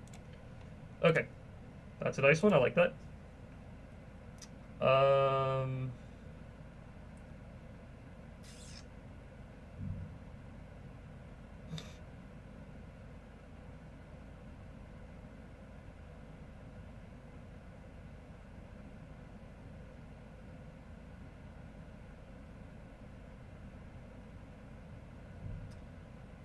Is it some kind of knight f6, king f6, rook d6, queen d6, queen e3? We threaten the rook on a7 and queen g5 mate. The problem is knight f6, king f6, rook d6. Black doesn't have to take the rook. He can move the king back to e7, for example. And then it feels like we're somewhat running lower on steam there, but you could take on c6 and then e3, and maybe white's compensation for the exchange is still quite good. I feel like I might have seen this one before as well. I do think it's something with these f6 and d6 pawns, but I'm not remembering the move order. It could be rook takes d6 first, but I think king takes d6, and I don't see a great follow-up. I think it was something like this. And then I think it was this. And then I think here, here. And yeah, you have 3 extra pawns. The king is exposed. You're down the exchange, but 3 extra pawns, and that's a... You're also attacking the rook on a7, which is important. Okay, good.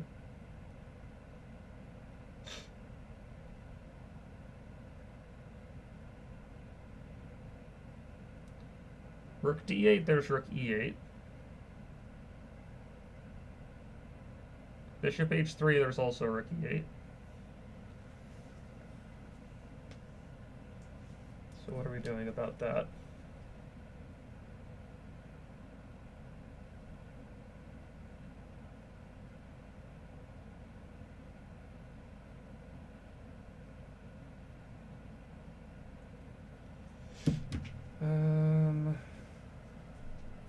What are we doing about that? Rook d8, rook e8. So we need to either get rid of the knight or the rook, right? If the knight was not on f6, then rook d8 would lead to mate. So knight g4 is a move to consider, but black doesn't have to take the knight. He could just bring the rook back to e8.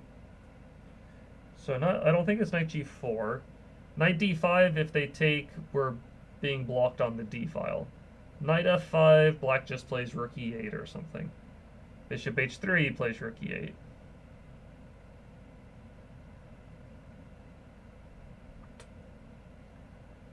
Bishop c6, but then he plays g6. Oh wait, bishop c6. How does he stop rook d8? Followed by taking the bishop. Hold on. Not only is that the mate we're threatening, but we're also threatening just to win the bishop. I think it might be bishop c6 here. There we go. Bishop c6. Yeah, that's really nice. Hey Shelton. Now that you're close to the end, what's your main takeaway from this experiment? I'm close to the end of the first cycle, so I think that the biggest part of this experiment, in my opinion, is actually going to take place when I start doing the second, third, and fourth cycles. So what we're gonna do is once we finish the book the first go around, which I think should happen probably by the end of Wednesday, then I'll be done with all 1,128 puzzles. Then I'm going to probably on Thursday. I'm going to run a little bit of a test or experiment. I'm going to do like maybe the results testing of the experiment, you could call it. On Thursday, I'm going to go and play like blitz games, do puzzle rush, do solve some, let's say rated puzzles on chess.com, do some puzzle battle. I'm afraid pretty much I'm going to try to do more non-Woodpecker book tests of my calculation abilities. And I'm going to see if I can, if after having done all of this practice, if I can get some personal records on some of those things. That's going to be at the end of the first cycle. Then the idea is that we go back through the book a second time, but we do it in half the amount of time that we did the first go around. And the reason we're able to do it in half the time is because I've already solved the puzzles, so it starts to become more of a remembering the patterns or recognizing the patterns. And then I think the more interesting part of things is going to be once I go through it a second and maybe third time, fourth time, whatever it is, how quick is it clicking in other spots in my calculation? Are these patterns really clicking into place in other situations outside of just looking at the book? So I will say in terms of results so far, I have been playing Blitz in the past 2 weeks on my anonymous account, my anonymous chess.com account. And I went from, when I started this Woodpecker method book, I think I had like a 2530 blitz rating. And within about a week and a half, I got up to 2700. Now, I am back down from 2700, I will say, back down to like 25 something, quite honestly. But I was up 170-ish points after doing the Woodpecker method for about a week and a half. But it is Blitz. I don't know if that's really like that great of a representation of anything. But yeah, so far the results have been good, but I think I'll be able to draw more data, you could say, after going through the cycle a second and third time. Here I think it's knight g5 check and then knight g5 check and then queen f3 check, and then I take here and mate on f8. I think this is the idea. And yeah, he can't take there because this would be mate, and if he doesn't take back, if he moves the rook away somewhere, we have a very good attack. Like queen takes d5 or something is a big threat. Do I feel like doing the same exercises over and over as the Woodpecker method suggests is better than always doing new exercises? Well, that's part of what I'm trying to do with this experiment to find out. That's prior to doing this, I would like my thoughts on the question has always been that I would think that doing new exercises is better, but I have also seen enough anecdotal evidence that people have improved using the Woodpecker method. So that's kind of why I was doing this, doing this myself. I wanted to be able to kind of say for myself, like, okay, it works for me or it doesn't work for me, or of course that's only an example of one person, but I wanted to see for myself how things were going. And that's why I'm doing this pretty much. If it works great for me, then I can recommend it to students wholeheartedly without having to rely on other people's evidence. If it doesn't work for me, it might still be good for other people, but I'll at least know from my own side of things that, I didn't see much improvement or something. So again, I think that I'll have more. It's gonna pretty much, in my opinion, like rely on the results. If I am able to start getting like new personal bests on different things after going through this cycle a couple of times, then it sounds like it'll have been a success. If I'm not able to really see much improvement afterwards, then maybe it's not the most efficient way of doing things. I do think at the same time, though, that even if you're, I think that one of the biggest reasons that the woodpecker method can be good, even if let's say maybe like this, I don't want to say the science because I'm definitely not a scientist guy, but even if it might be better to do different puzzles rather than repeating the same ones, I think one of the biggest benefits is that it gets you to do the work. Is the way I would think of it, and also the way I've heard other people explain it. Like if you think of, let's say, I don't know, let's say just a like 1500 rated player, and maybe on a good week they're only studying chess or doing tactics for like 15 to 30 minutes a day or something. If you tell them, hey, here's the woodpecker method book, here's the process, here's the cycles you have to do, even if you don't go through the whole 1128, maybe you go through the easy puzzles plus a chunk of the medium ones. Like maybe you do like 500 of the 1128 puzzles. If you do the 500 puzzles and then you do them again on a second cycle and then you do them again on a third cycle, that particular player has a goal in mind and they're kind of working towards something. They know like, okay, I have this to do, this is my goal, this is what I'm trying to accomplish. Whereas if you just kind of tell somebody who's trying to improve, hey, just do tactics, just solve puzzles, try to do X amount of puzzles per day or X amount of minutes per day, it's a little bit less of a it's more of like general recommendation and less of like a study plan, study guide kind of thing, which depending on how disciplined you are is maybe not the biggest deal, but especially if you're maybe not the most disciplined player in the world or disciplined studier, giving yourself like a method like this, like, oh, I know what I need to do today, right? I'm going into this each day not really with a question of what should I do. It's kind of like, okay, I just keep working on the puzzles. I know once I hit 1128, I do a little bit of testing and then I start again. I think that part of things is useful because you're not having to question what to do each day kind of thing. I guess woodpecker method might be better for players that already know tactical motifs. I have a few students who are learning what is a fork or a discovered attack. I feel like they would benefit more. Yeah, for sure. So, yeah, the woodpecker method is definitely for, let's call it like intermediate players who already have a grasp of the tactical themes.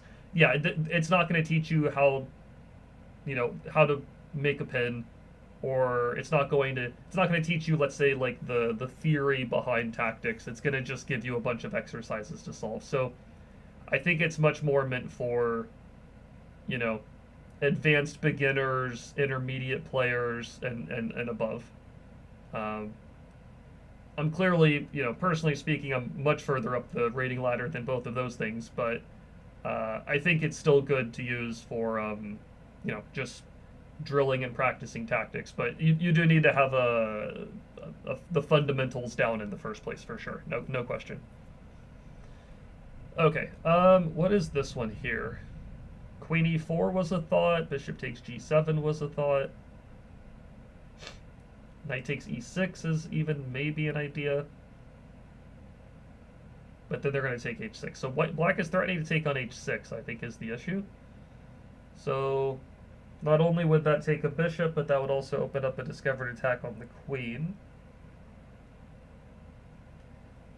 I was thinking queen e4 and kind of forcing black to play g6, and then I think black's just in bad shape, quite honestly. But you could maybe even take on h7, and then if king takes, move the bishop away, and queen h5 is a big threat. But the question would kind of be like, where do you move the bishop?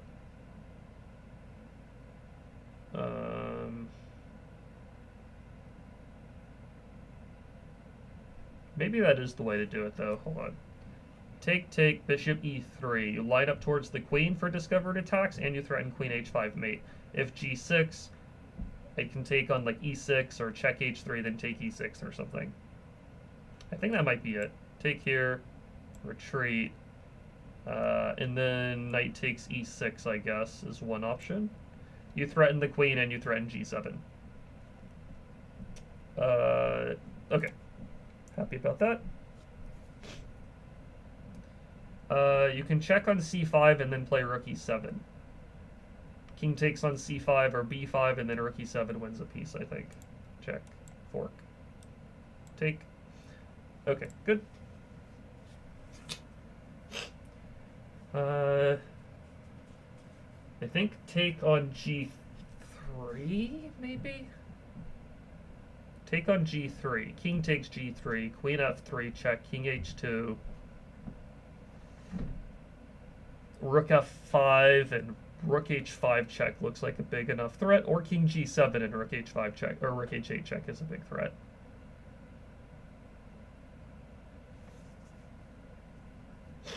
If pawn takes g3, there's queen f1 check, king moves, king g7 again, rook h8 is a big threat. I think it's this. Check. Now I don't know if it's rook f5 or king g7. I think it's king g7.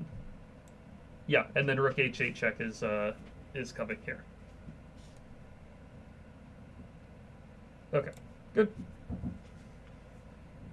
Queen is hit. I think it's bishop h4. Bishop h4, if the queen takes, you mate. If g3, you mate. If the queen moves, you take the rook. If they take... Oh, okay. That was a mouse slip. Meant to do that. And... Okay. Okay. A little bit of a mouse slip there. But I had the right answer. Okay.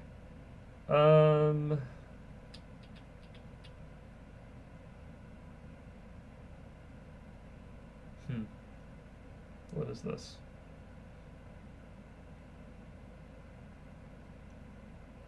Knight h4 check, they just take. Knight e3 check, they just take with the pawn. I don't think that works. I'm not capped. I don't think I take on c2. I don't think I take the knight on e4. f3, or sorry, f6 is a sizable threat. Hits the rook on e5. Depending on where the rook moves, we might have rook to e8. Probably that's... I think I go for this without a ton of calculation. Probably... Oh, okay. Well, it's not the right move anyways. Fair enough. Could start with rook e8, but... there must be something better. Oh, hold on. I think it's d3. D3. If pawn takes d3, knight to d4. If queen takes d3, probably rook to d8, knight d4, f5, or something like that. I think this works. Okay, I guess I just take the pawn, right? Probably just take the pawn for free. It said if queen takes d3, rook to d8, and then eventually the knight ends up on d4. And yeah, black wins material. Okay, good. Rook takes f7, knight takes f7, knight f6 check.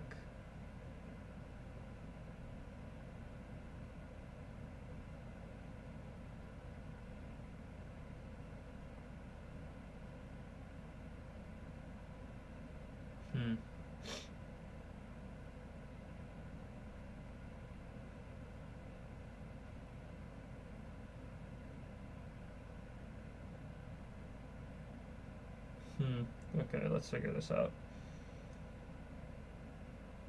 Knight takes e4 is kind of black's threat.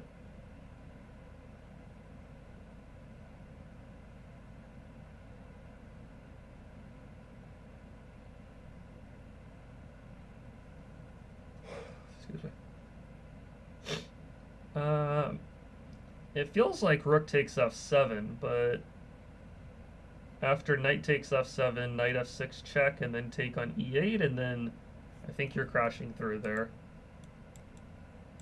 And then you take f7 afterwards, yeah. Okay.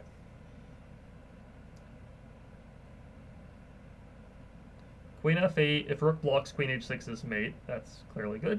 So king h7, knight e8, threatening to take the rook with mate.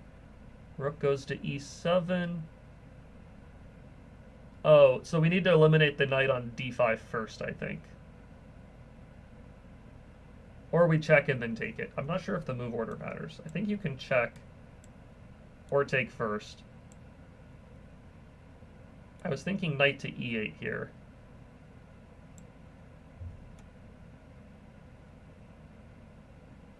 Queen f8 check doesn't work because after king h7 the position is equal. So why would rook takes d5 not work here? Am I crazy? Rook takes d5. Pawn takes knight e8's the same thing. Okay, hold on. Am I crazy here?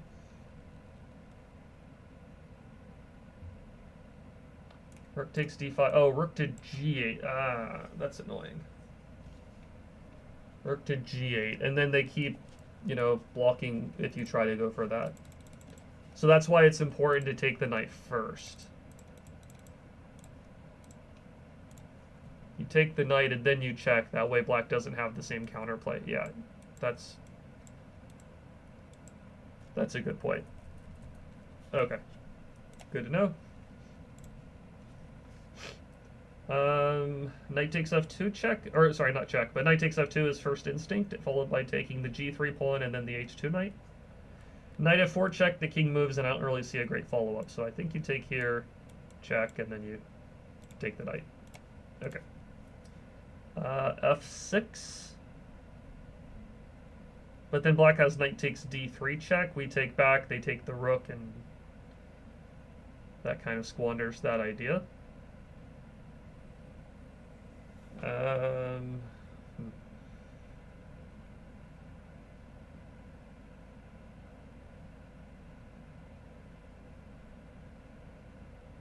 I mean, okay, first of all, I don't think you want to move the knight. If you move the knight to, like, h5, he plays bishop takes d3, and then you lose a piece. Because of knight takes d3 later. So maybe you do have to play f6 anyways, and you're just getting an equal position. Not the case. Fair enough. Is it some kind of en passant? Maybe you can capture en passant and it doesn't tell you. That would be kind of funny. Okay, we moved the knight. Oh, wait, is it knight e6 check? Could be knight e6 check. That looks better. Okay, that's the better way to do things. The only move that doesn't lose material. Why does f6 lose material? I don't think f6 loses material. Oh, the rook just backs up. Okay. Rook backs up and then we are in trouble. Okay, fair enough. Getting kind of sloppy. Knight g5 or queen d5 or something like that. Queen to d5 and then knight takes e5. This may be an idea. Knight g5, there's knight h6. I think we can do this. And then I think we take the pawn. If the knight takes, we win the rook. If the queen takes, we take f7 and then f8. I think we can do this. And then get the rook. Okay, good. I mean, rook takes e6. Queen takes... That doesn't do a ton for us. g4. Blocks off the queen from protecting the bishop and stops knight to f5 at the same time. That looks reasonable. If the bishop moves, we double up the rooks and win the knight. If the knight moves, we double up and continue the attack. I think I like g4. Oh, okay. Not the way to do it. Probably you double up first then. You must double up first and then... Oh. If you take... They take d4? Is that the problem? You take d5 first? Okay. This is kind of a weird one. It says g4 and knight g6 led to a draw in 44 moves. It also says black can take and then play knight f5 and black's winning, which is surprising. Oh, I guess... Okay, this is kind of like one of those maybe faulty tactics. You have to figure out like why a certain move doesn't work. Okay, I'm pretty sure I've seen this one. It's either... I know d5 and knight to d4 is part of the idea, but I don't know if you trade bishops on g7 first. I feel like you would. Okay, then it's d5 right away and then knight to d4. A pawn weaker is to take this way and do this, but still probably winning. Okay.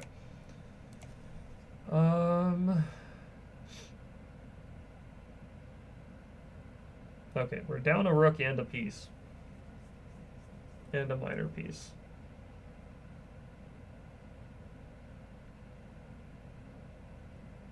I mean, we can take a rook at the very least.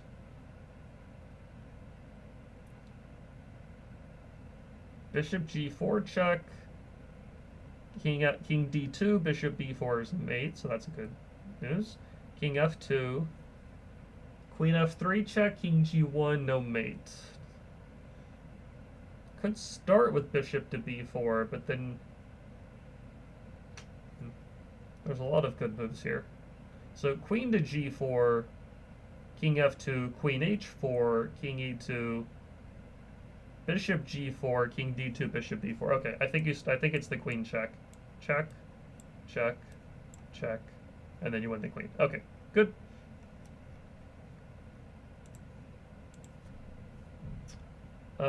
Feels like probably pawn to c6, and then if they take the pawn, you start capturing on the 7th rank and push the d pawn. I don't know if you check or take a pawn. I would assume just take the pawn and then push d7. Can you push right away, maybe? Let's try checking for... No?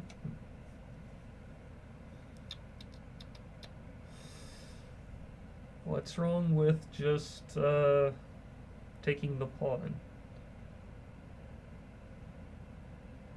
If you take the pawn, d7 is pretty much guaranteed. Oh, is rook to d3? Is that the idea? Maybe rook d3. But then you still pick up a couple pawns. It looks good for white.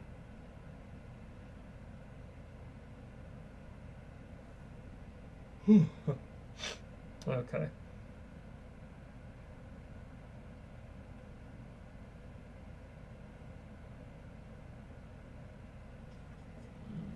Rook c7? Rook a7. Bishop b4. Interesting. I didn't think about bishop b4 at all. Can he play rook to d3 here, though, and stop the pawn? Or is the idea just that you would, you know, take the g7 and h7 pawns? Rook to d3 here. I guess you just check and... Oh, you can check and then push. I see. Check and then push. And if the king goes to d8, then you have this mate, this check. Check. And you just kind of do it from the other side. Okay. Oh, sorry, I have to do it again. Bishop b4 then. Okay, I think for today we'll get to 980-ish. And then pause off. That will leave us with 148 left. And then I think if we do... Essentially, I think if we do about 80 today... I think if I get to 980, that will have been 70 today. And then I think if we do 75, essentially if we do like 75 today, tomorrow, and the next day, then we'll be done. And so, okay, maybe I'll get to 985 or something like that, but okay.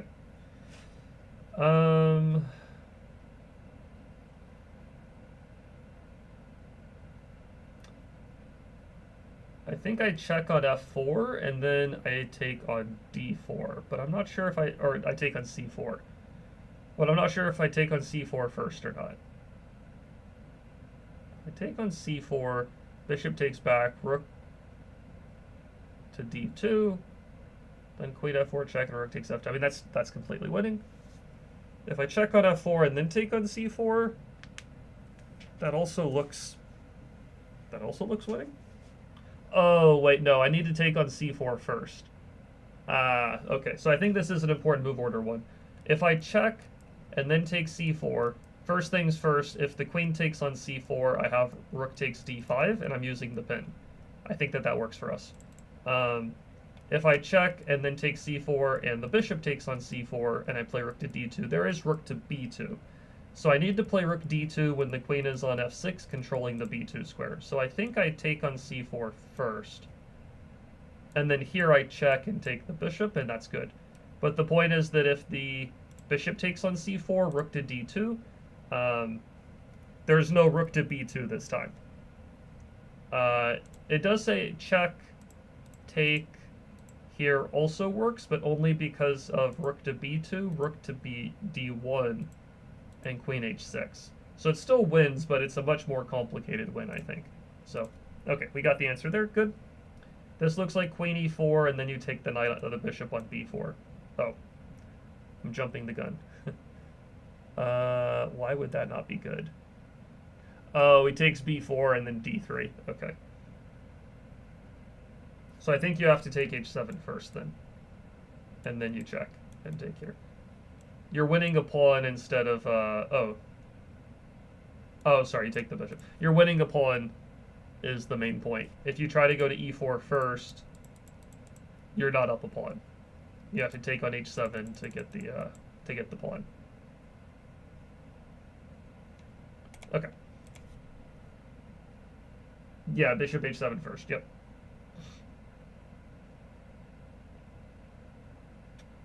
Yeah, because you lose the bishop on d3 if you don't take h7 first. Okay. No good checks.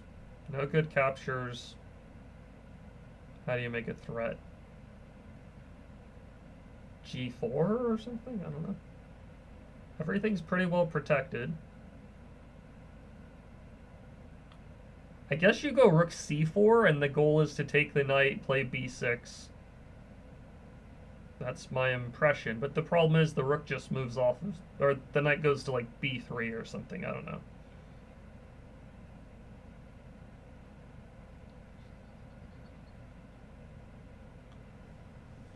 Yeah, I was thinking the knight could maybe just move, but also maybe black can play rook to b8. So I go rook c4 and he goes rook b8. I mean, it is definitely passive, but I'm not seeing... I guess you still take it though, right? Can you still take... Oh, you take and go like bishop b7 or something. Rook c4, rook b8, take the knight, then bishop b7, and then b6 is coming. Okay. But again, what if the knight just moves away, like rook c4, knight moves? I mean, I think we're just generally happy about that. I mean, the knight's going to get stuck on a5 eventually. Can run the king over. So, yeah, here we take and do this anyways. I thought knight to b3. Oh, I guess you just move the bishop and invade. You just have a good position if black has to leave. If black has to move the knight off of c5. Okay. All right, got that one. Rook to b4. Right now, both of our rooks are hit. There is bishop takes e5, which is worth consideration. That might be better, though, I guess. Oh, not better. Huh. Rook to b4, and then bishop takes e5? Or rook a... Bishop takes e5 is not it. Rook takes e5 could be it, maybe. Feels unnecessary to do that. Rook to b4 is my first impression, and then probably we win the e-pawn afterwards at some point. No, something better. Knight takes e5, there's queen takes b5, which is annoying.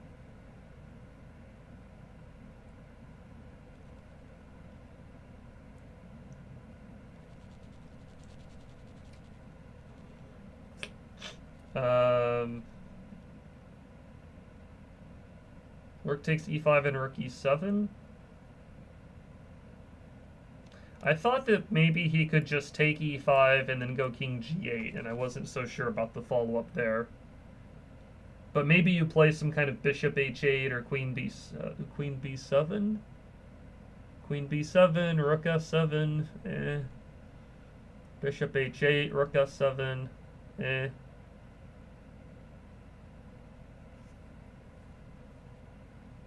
Maybe it's even knight takes e5, right? Rook takes e5, bishop takes, knight takes. And then some kind of... We are threatening knight g4 to h6. But he can go king g8, knight g4. I think we have a good attack if we do that.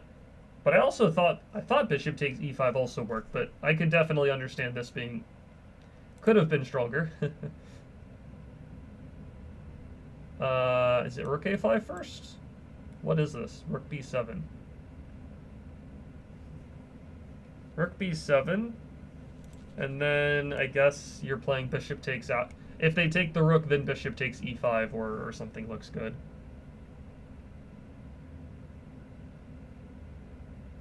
What are we doing here then? Rook takes g7, he trades queens. Bishop takes e5, he takes on b2. I mean, we can trade, play rook c1, and then take e5, and I think we're doing okay. I don't know. What do we do?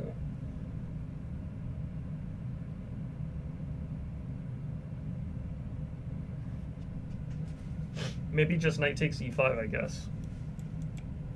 No. Bishop takes, not that. I don't know, just move the rook.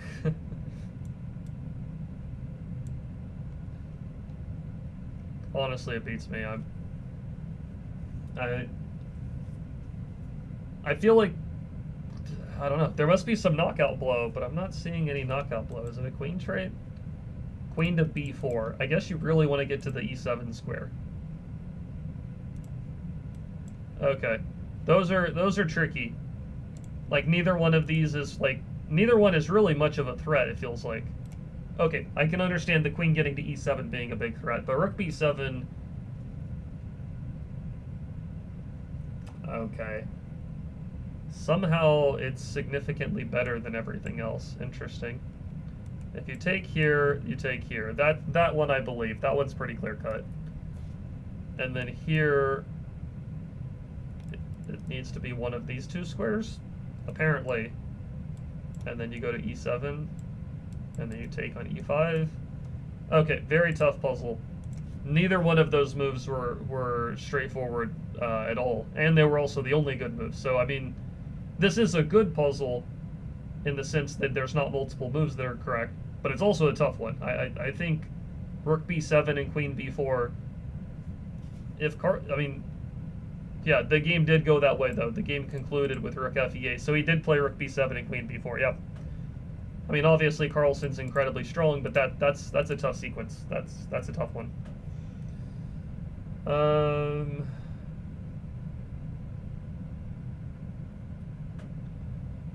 Rook takes h2, rook takes back, queen takes f3, rook blocks. That doesn't feel fantastic.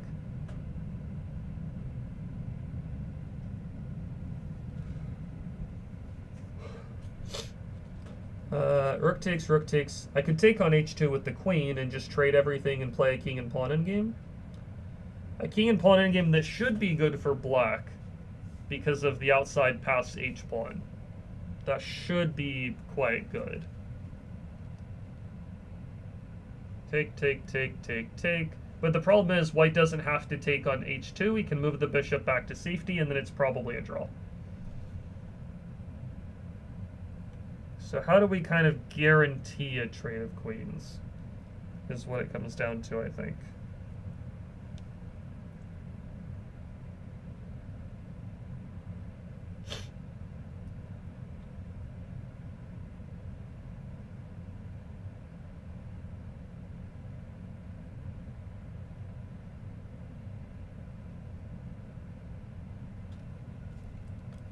Take, take, check, rook blocks, check, and mate. Take, take, check, queen blocks. Queen blocks, though, right? Oh, queen blocks, then you have check here, trade queens, take h2 with check, and then take on g6 with the king. Yeah, we need to trade queens with check is the important point. So rook takes, king takes, or rook takes, queen f3. If rook blocks, queen, we mate. If queen blocks, we have to check on d1. And what if the king goes to g1 instead? I think you still take on h2, then g6, and you're up a pawn. Okay, so it is this, but it's this follow-up. And then I think you take h2 and then g6. Oh, but the queen can take? If the queen takes, though, you check on d1 and eventually trade the queens. here you take this. Oh, sorry, you need to check here first and then take. My fault. If the queen takes, you have to make a few checks to trade queens before you take on g6. Check here, for example. Check here, trade, and then this is easily winning. Or king takes is even better. Yeah. Okay. Good. This looks like e3, and then we take the e3, and then we take the knight. They can counterattack here. That's a little tricky. But then you can go knight a4 and take c3 or something, right?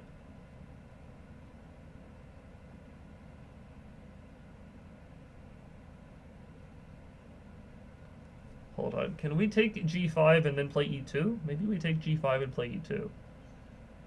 Rook e1, take that. Take, check, there, check. Okay. I think you can do this, actually. And then you hit him with this. This. Queen. Here, bishop h3, and you're going to be up a piece. Queen goes to b5 to guard the bishop. You trade everything, and you're up a bishop. It also says knight a4, and taking on c3 works too, which is what I thought. Okay, handful of more puzzles, and then we'll pause for the day.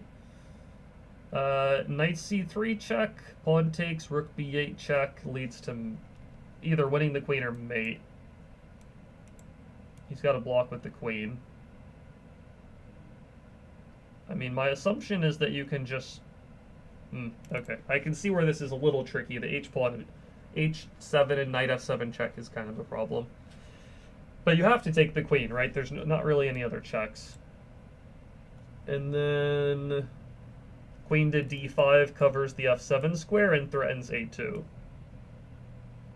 Oh, but there's bishop to b2. Hold on. I mean, you have to play king h8. And then you have to take this. And then you check on d2 and take the knight. Alright. It says with perpetual. Interesting. Okay. Not a winning puzzle, apparently. Looks very close to winning, but apparently not winning. This was Nakamura who found this.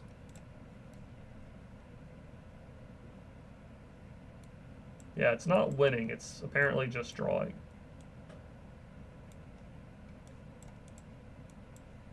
And they are all the only moves that work for kind of both players. Okay. I think this is a good puzzle. You're not winning, but it is a good puzzle to figure out how to draw. Rook takes a2. There's queen g5, which looks like an issue.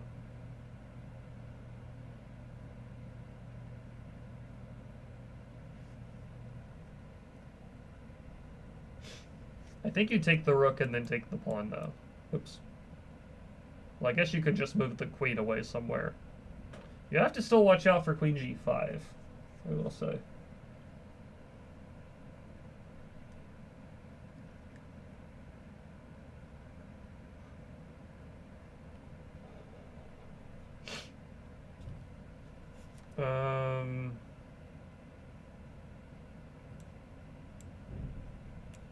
I think you can go for this, or b2 first, I'm not sure. Probably you have to deflect the queen.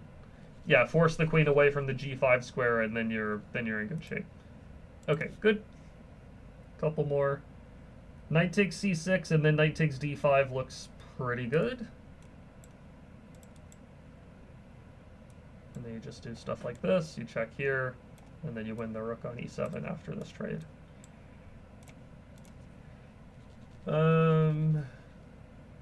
This is a very weird position. Knight takes e7, knight takes back, you win the rook on a8. Not the best way to play. Interesting.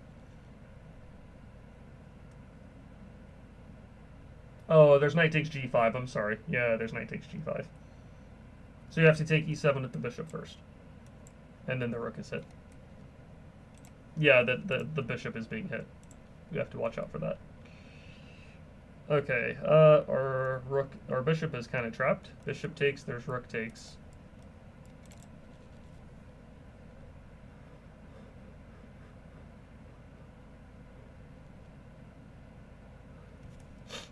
h4, pawn takes g5, maybe? I don't think that's the best way to play, but it's at least an option.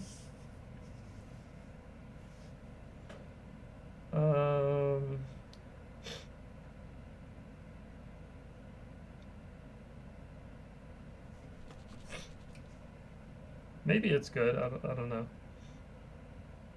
I think it's good, actually. Yeah, this ends up being good. Yeah, black's bishop on d6 is essentially a dead piece. Black is essentially down a piece, and if we keep our bishop alive and attacking, then I think black's in big trouble for sure. Okay, I think we can take on d5 using this pin. I guess you would just take back is my assumption? No. That's a bit surprising. You can take the queen and then take the a2 pawn or something. Queen f2 also looks good because you hit the rook and the queen at the same time. Wow, none of those? What is it? Oh, you can take on g5. Oh, that's really stupid. Yeah, if you do it this way, I could imagine some counterplay. But if you take on g5 with the queen, then you're winning a piece outright. If they take the knight, you get the rook. If they take the queen, you got the queen. So you're up a piece. Okay, I think this will be our last one for today. Looks like either bishop takes f3 or knight takes f3. Could also be queen takes f3. Now that I'm looking at it, probably queen takes f3. Because if you do knight takes f3, pawn takes, queen takes, there's bishop g2. But if you play queen takes f3, then after pawn takes, knight takes, wherever the king moves, you take the queen with discovered check. So I think you do it this way. And then you are ahead a couple of pawns. Okay, so we are up through 980 puzzles. We have, what is that, 148 left, I believe. Yeah, I think we're at 148 left. So if we do about 70-ish the next 2 days, we did 70 today, so we'll need to do like 74 tomorrow and 74 the next day. Then we will finish everything here. I did start a little bit late today, but we did about 2 hours and 15 minutes or so of solving. So yeah, I think I will pause off here. We have another 74 puzzles to do tomorrow, and then 74 the next days. Somewhere in that range will be done after. We'll definitely be done at the end of. Well, hold on. The puzzles, I will say, now that I'm saying that, the puzzle, hold on. Let me actually, okay. I am going to do 4 more puzzles. Now that I'm thinking about it, we can actually finish out the, we can finish the intermediate chapter today. There's only 4 puzzles left as far as I can tell. Okay, so I will rescind my, completion for the day. Let's do 4 more.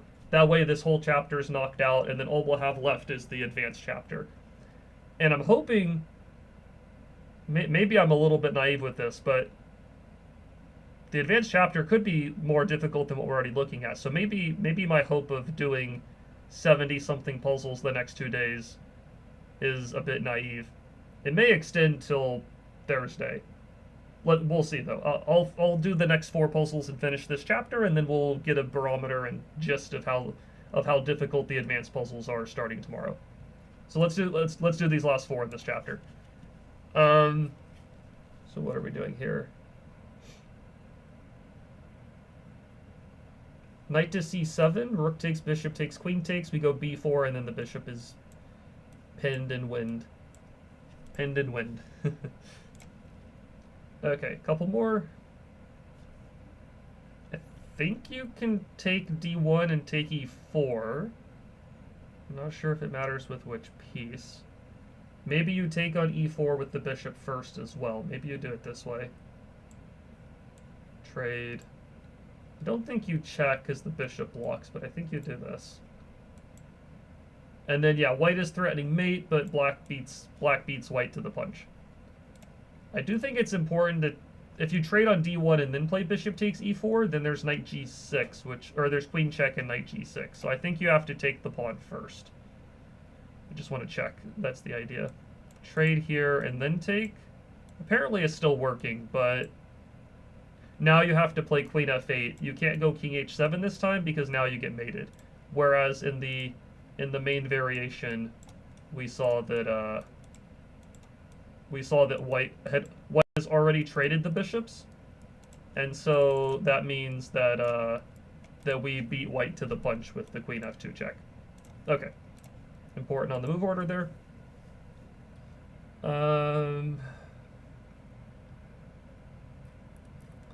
Knight e6 almost works, but they just take and f8's defended as far as I can tell. Bishop e6 is interesting. From a strategic standpoint, if I can go bishop e6 and put the bishop back on b3, the bishop is in a much better location, and I think black's in big trouble there. There could be something more clear-cut and better, but that looks really strong, and it kind of involves a tactic. Yeah, I don't know if I'd really call this, you know, a calculation exercise, but this is more of a, like, use tactics to improve a piece situation. It's a good position, but personally might throw that in a different tactic category of things. Knight takes h3, rook takes f3, and take the rook on d4, I think. And that's it. We finished the chapter. Okay, so now that we've done 984, let me move that around there. Yeah, so we are finished with the intermediate exercises. Let's go back to the chapter list. Okay, easy's done. All 6 of the intermediate chapters are done. All we've got left is advanced exercises, 145 puzzles in that chapter. You know what? I'm going to try solving one of them. I'm kind of just curious on the difficulty level. I'm just going to try one. Okay, advanced exercises. We go forward. Okay, white to move here. Bishop takes f7, queen takes f7, doesn't lead to much. Queen takes f7's also losing material. We are down a bunch of pawns, but have a lot of pieces activated. Our bishop on c4 is hit.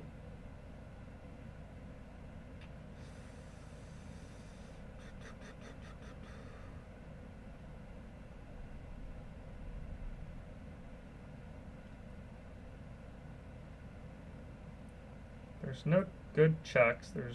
The only other capture is like h5 and d7, but the h5 you lose the bishop, and d7 you just lose the rook. I don't think that does anything. So we have to make a threat as far as I'm aware. Knight f5 makes a pretty big threat, but then black just takes the knight and then takes on c4, and I don't think we have enough. We need to make a threat that kind of beats out the capture of the bishop, right? So we need to hit a rook, a queen, a minor piece to equal things out. We can't hit the rook. Knight f5 is the only queen threat. e6 is maybe a move, but after... So if they take the bishop, we take f7, queen takes. Maybe we have knight f5 there, I guess. And then the rook, the knight on e7 runs into trouble. Maybe that is decent. But what if black just takes with the f pawn or the d pawn? If they take with the f pawn, queen takes h5 check. Oh, and then we can take the knight on a5, actually. Okay, so e6, if f takes, we win the knight on a5. If d takes, what do we do? Bishop takes c7, maybe? We hit the knight and threaten rook to d8 mate, but the knight can come back to c6.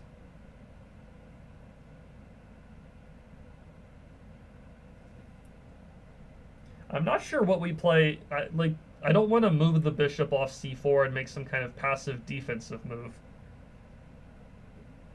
It feels like e6 is worth going for, but I'm not seeing like a crushing attack necessarily.